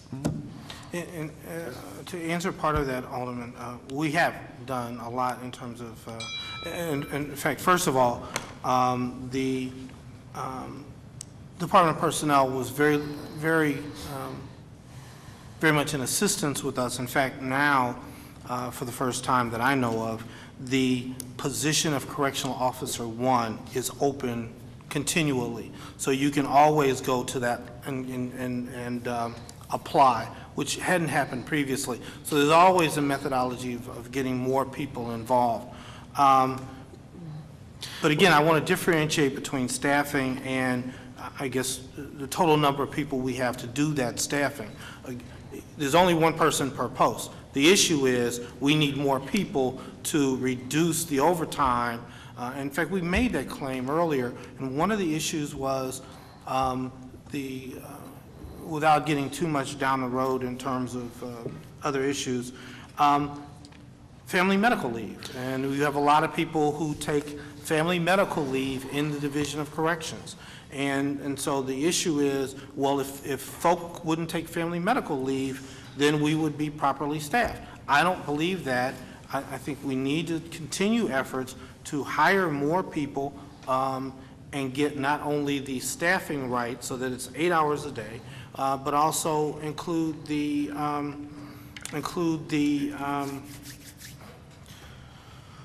relief factor as well. So not only are we fully staffed, meaning the total number of people, which I believe is 185 at CJC and 135 at MSI, but also make sure that the relief factors is correct as well. So if people want to take vacation, they're able to do that. Well, that brings up a very interesting situation as well. You can't refuse anyone from taking FMLA per se. I mean, it's a federally, guaranteed benefit for employees. However, the city does not have a third-party FMLA administrator, which gets into a lot of issues, I believe, at least around HIPAA violations and things of that nature, where managers feel a little bit more intimidated to say no to employees because they don't have the authority or the experience in managing FMLA. And, I think we're a little bit too generous in that regard in terms of the city and our administration efforts. It's a little bit easier when you have a third-party administrator and you don't have other types of violations that are coming into it. But, the corrections department in particular, we are talking about staffing levels here, and, I believe, if I recall correctly, the Corrections Department has a 57% approval rating for FMLA right now. Like 57% of the staff in corrections has been approved for some form of FMLA, whether or not that's, a one-time occurrence or intermittent leave. I think there's a lot of analysis that needs to take place around that as well. When you have 57% of your staff approved for FMLA, that is going to have a significant impact on your ability to staff adequately. So, I'm definitely willing and wanting to learn more about that and how that's going to be managed going forward. And I would agree. And Charles, I know that you're not directly responsible for the day-to-day management of the department, but at the end of the day, you are the one that has ultimate responsibility for it. So I am curious to see how that communication has transpired between you and the, commissioner who's, currently suspended, and also, what plans we have going forward to make sure that this doesn't continue to happen. Is that it? Yes, thank you. Nothing? Hey, Charles, thanks. We're going to take a... Mr. Chairman, You got a question? I have a question. Go ahead. Thank you. It's my understanding that the Board of V&A cut, that was a motion made by President Reed and supported by Comptroller Green, cut money out of the corrections budget and put it into communications.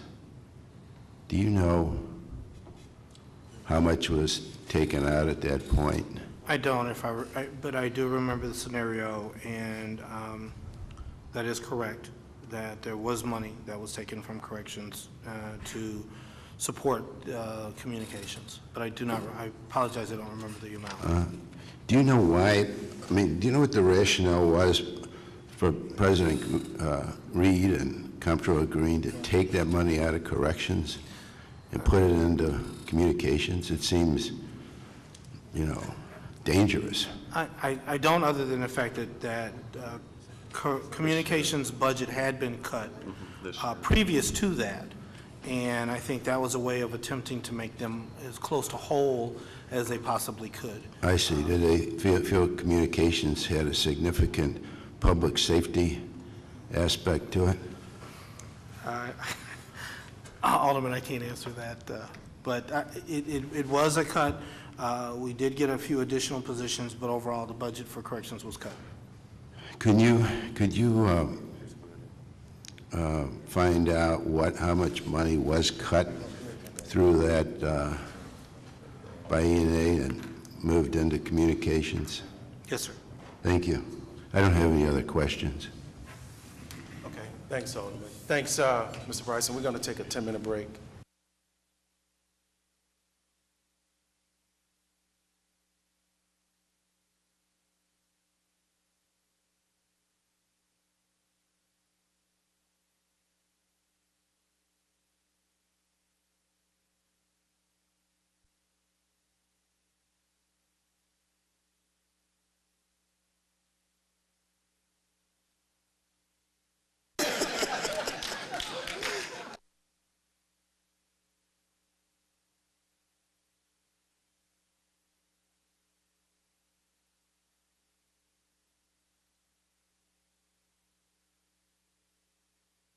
minutes. I'm often reminded that no act of kindness, no matter how big or small, is ever wasted. I am very humbled, honored, and proud to have been asked to express my gratitude to such an icon.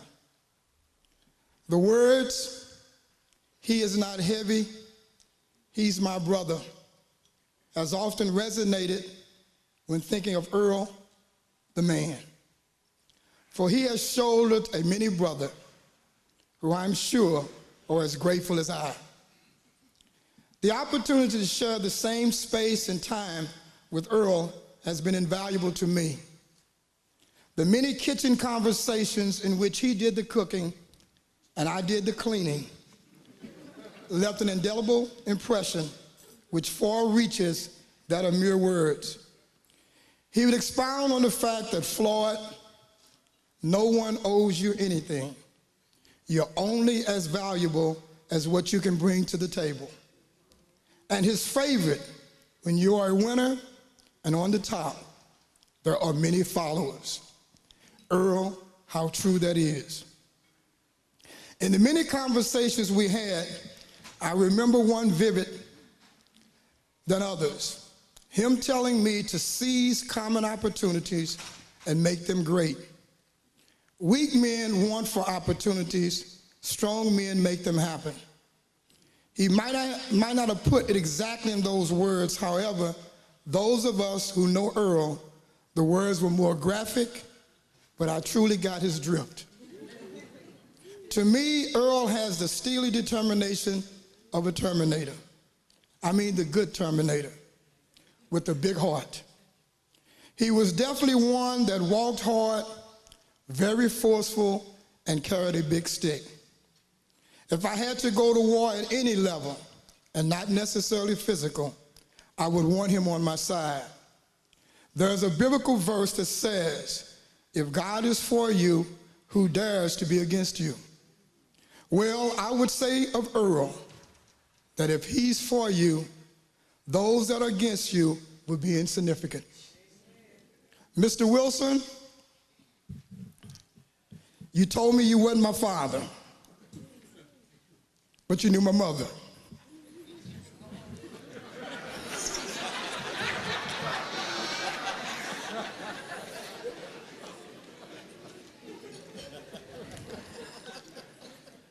I want to say to my friend, thanks, thanks, thanks for all you have been and all you have done.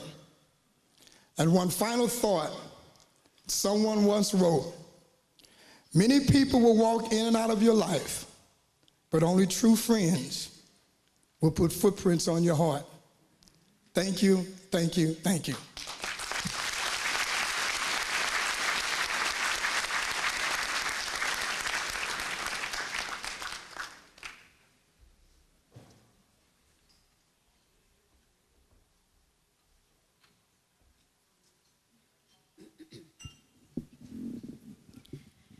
Good evening, ladies and gentlemen. I would like to take this time to read you something very special that my older sister wrote on behalf of our family. In 1996, First Lady Hillary Clinton made famous an ancient African proverb, "It takes a village to raise a child." The proverb hails from the regions of Nigeria, and the basic meaning is that raising a child is a communal effort involving extended family and the community. In the case of Earl Wilson, there has been a give and take with siblings, extended family, and friends over his lifetime. And now, in the face of cancer, it is the community, the St. Louis Village, that is standing tall by one of its own. Our family cannot thank you enough for all that you do to give back to us and to Earl and Billy. They visit them in Richmond Heights. Visit them in Richmond Heights on any given day. The phone calls, checking in on Earl, start early and end late. Friends and family drop by all day long. The people in this very room prepare pasta dishes, pies, vegetables, chicken, salads, and all sorts of goodies to tempt Earl's appetite. Family and friends collect him and take him to the hospital for his medical visits and sit beside him until time to go home. His hospital stays wind up being community events. You never really know who all you will run into in his room, and his room is never large enough to handle the constant traffic. You can hear the laughter all the way down the hall. Family and friends pick him up and run errands with him. His frat and club buddies cart him off to important card games. Hardly a day goes by when someone doesn't stop by to share his gateway stories and gather advice. And he still gets out back to barbecue. On behalf of our family, the Wilsons, the Grays, and Andersons, we would like to thank you, the community, for helping us to take care of one of your own, our dad, our uncle, our brother, the heart of our family, Earl Wilson Jr. Dad, I am so proud of you. And as we say in Paris, Papa, on t'aime.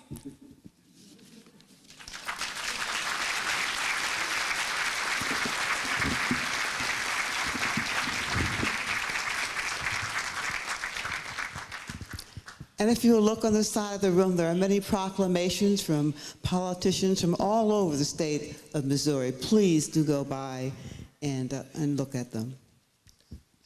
Let me say thank you very much for such a warm welcome. It's been a struggle, but it's been a good struggle. For the past 17 years, we can honestly say that we try to make a difference. When you can give full 4-year scholarships, yes, to C students. A's and B students are going to get scholarships. C students are going to have a difficult time. So I can say that we're giving almost 117 full 4-year scholarships, $2.2 million. That's really something, and that's what this football game is about.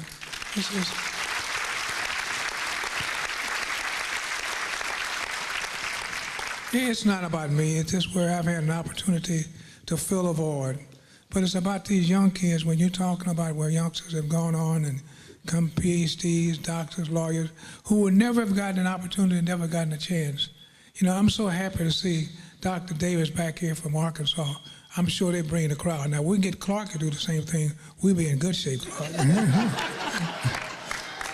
Doc Davis is bringing them in here, so we can get a good something going on. But it's really been a labor of love to be able to bring something together and bring kids together and give them scholarships like we've been able to do. That's what this foundation is about. It's not, everybody praises me and the staff, but it's not about us. It's about our kids.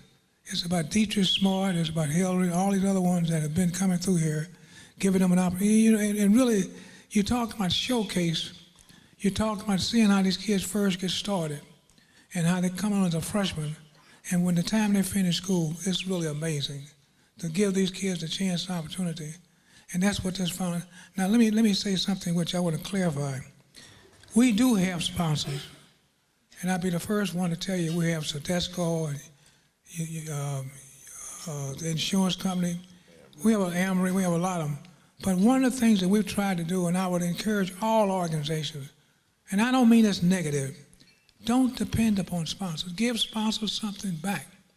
If you want a sponsor, you got to give them something back. Now, American Family, they give us money, but we give them almost $2.2 million in advertisement. The same thing with all the other sponsors. So you got to have a partnership. If you do that, then you got something that works together. But it cannot be a one-way street. And that's what this foundation was about.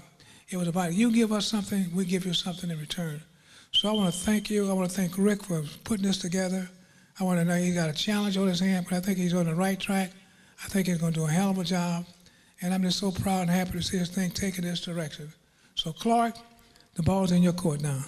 Thanks, my friend.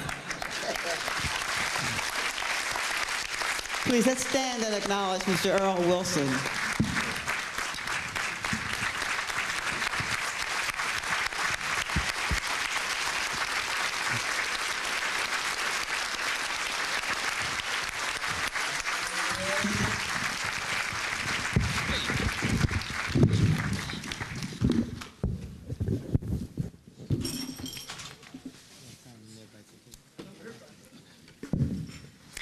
An event such as this takes months of preparation, time, and effort by dedicated individuals.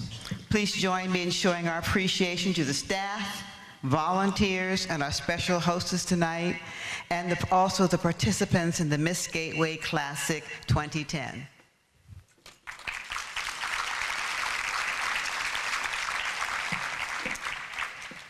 Our next awardee is a very special young lady. I have come to know her as being just an awesome lady. In addition to being a brilliant vocalist, she somehow finds the time to support the Mildred Times Foundation for Pancreatic Cancer and the Denise Times and Friends Mother's Day Special Concert. Both events are near and dear to her heart. A 2010 Lifetime Achievement Awardee, Miss Denise Times.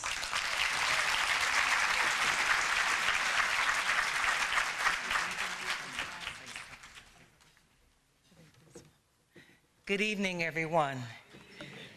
Giving honor to God, who is truly the head of my life, it is indeed an honor to be here this evening.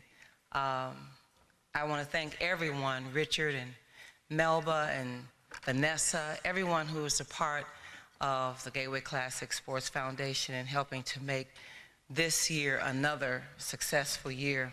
The activities have just been so wonderful. We laughed last night with Brother Dick Gregory and all of the other wonderful young comedians who were just so grateful to be in his presence, and so was I. And today, we were just truly fed by Pastor Wade and at the First Lady's luncheon. And I certainly hope that that is something that can continue to be done, because I did not know we were going to get fed like that this early in the day. So it was just truly a treat. And if you missed it, do not miss it next year. I'm going to be brief, but here again, you know, I see my friend Lita Price in the audience. And I also see my friend, Miss Ida Woolfolk. And I remember seeing Miss Ida, who, you know, was one of the first group of people that hired me to do jobs. And I never forget when she hired me for an Anheuser-Busch gig, and I got $300. And I was like, oh my God, when I saw the check. I never asked, I never gave her a price, I never asked her, and when I got the check, I was like, oh my gosh. And I remember saying to Lita, when we get older, we're going to be the Ida Woolfolks and the Mary Polks, and we're going to be all those people. And so I'm either getting this award because I've done something that God asked me to do and I've been obedient to his will, or I'm really getting old. And so I hope it's the first one. Mr. Wilson, you know I love being here with you. I love being here with Mrs. Wilson. And of course, our congressman and Richard and his lovely wife. And then just bonding more with Sister Florence LaRue. And I just want y'all to know I am a graduate. I didn't attend, but I am a graduate of Spelman College. There is a difference.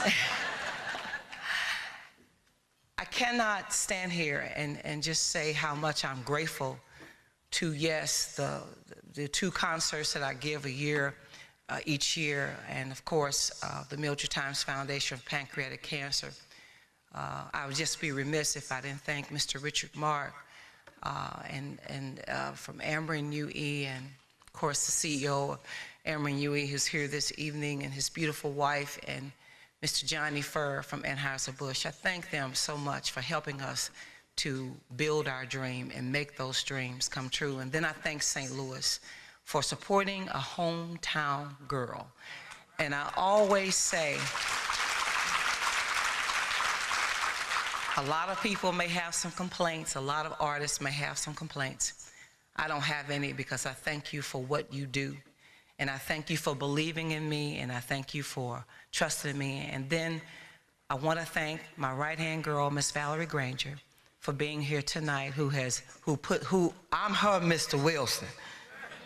So she knows that the script can change at a second moment. And Mr. Wilson, like Tina was saying, you know, I kind of feel that like I'm your daughter as well, you and Mrs. Wilson. And boy, can nobody say my name like Mr. Wilson. Miss Times! And I don't think that I would be going to Thailand for the 3rd time this year. All praises to my God. If it wasn't for Mr. Wilson. You know, he knows how to stir things up. He knows how to make you mad enough to go out there and want to get it. And so he made me mad enough one day to want to go out there and get it. He said, you got to get out of St. Louis, you know, and you got to continue to, you know, there's nothing wrong with being here, and I don't see nothing wrong with being here. I have 2 beautiful children, and that's why I'm here also. But I thank God that I, too, have a village, because I have sisters and aunts and brothers and beautiful friends that support me when I'm gone and take care of my children as if I was here. So I thank God for you. I'm being accompanied tonight by Mr. Tony Simmons and drummer Mr. Gerald Warren.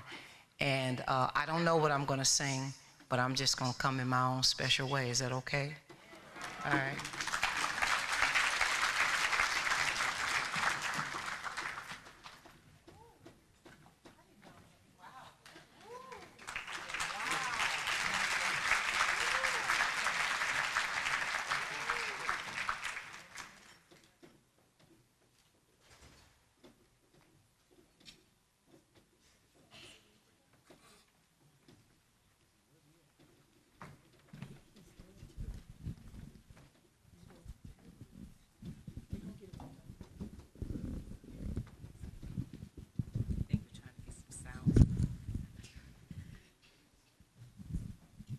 He doesn't have anything?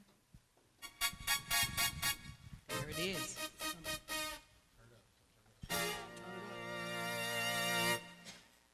I guess I should stand over here in the spotlight so you can see me, right?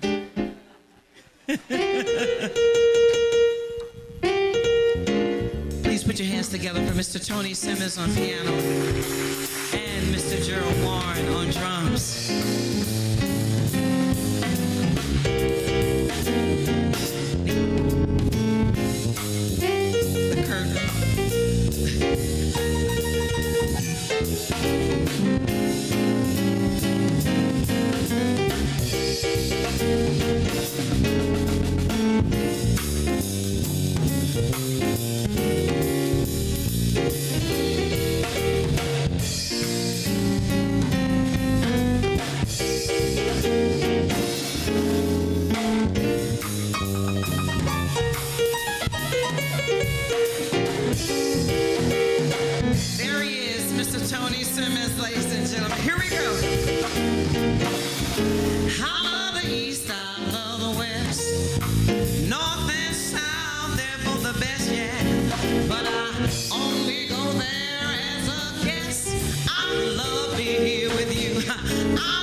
All bases band is swinging, I love Ella singing.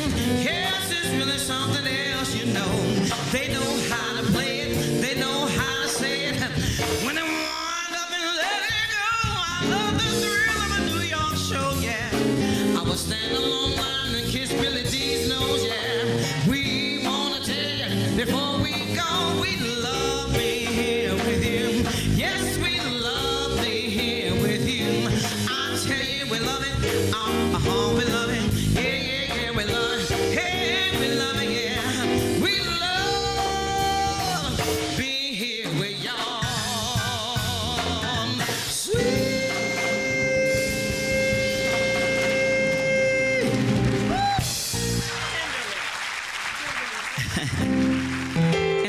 also want to say thank you to Dr. Henry Gibbons and his beautiful wife. Dr. Gibbons, you know I love you. Thank you so much.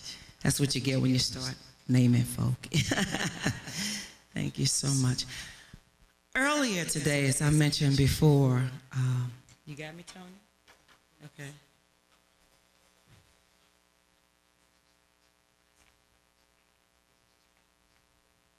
Earlier before, when I mentioned that today that we were truly fed in the women's First Ladies luncheon today.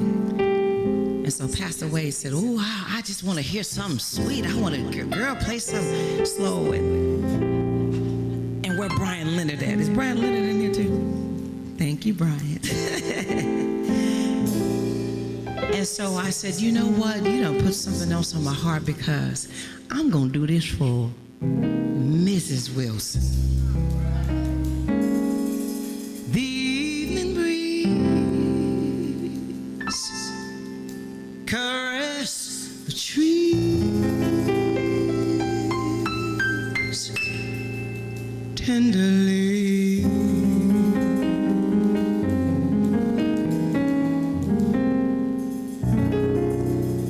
The trembling leaves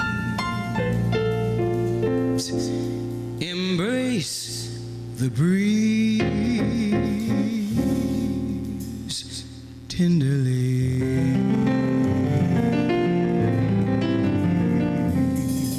2, 3.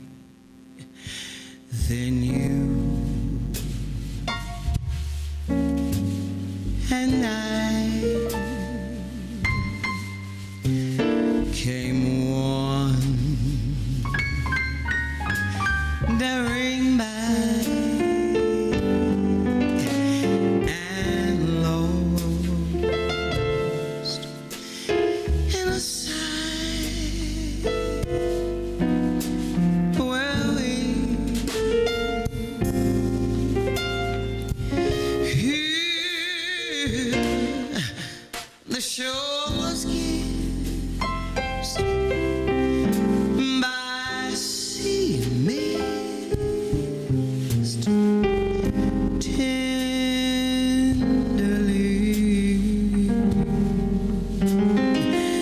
Oh, I'll forget how two hearts met breathlessly.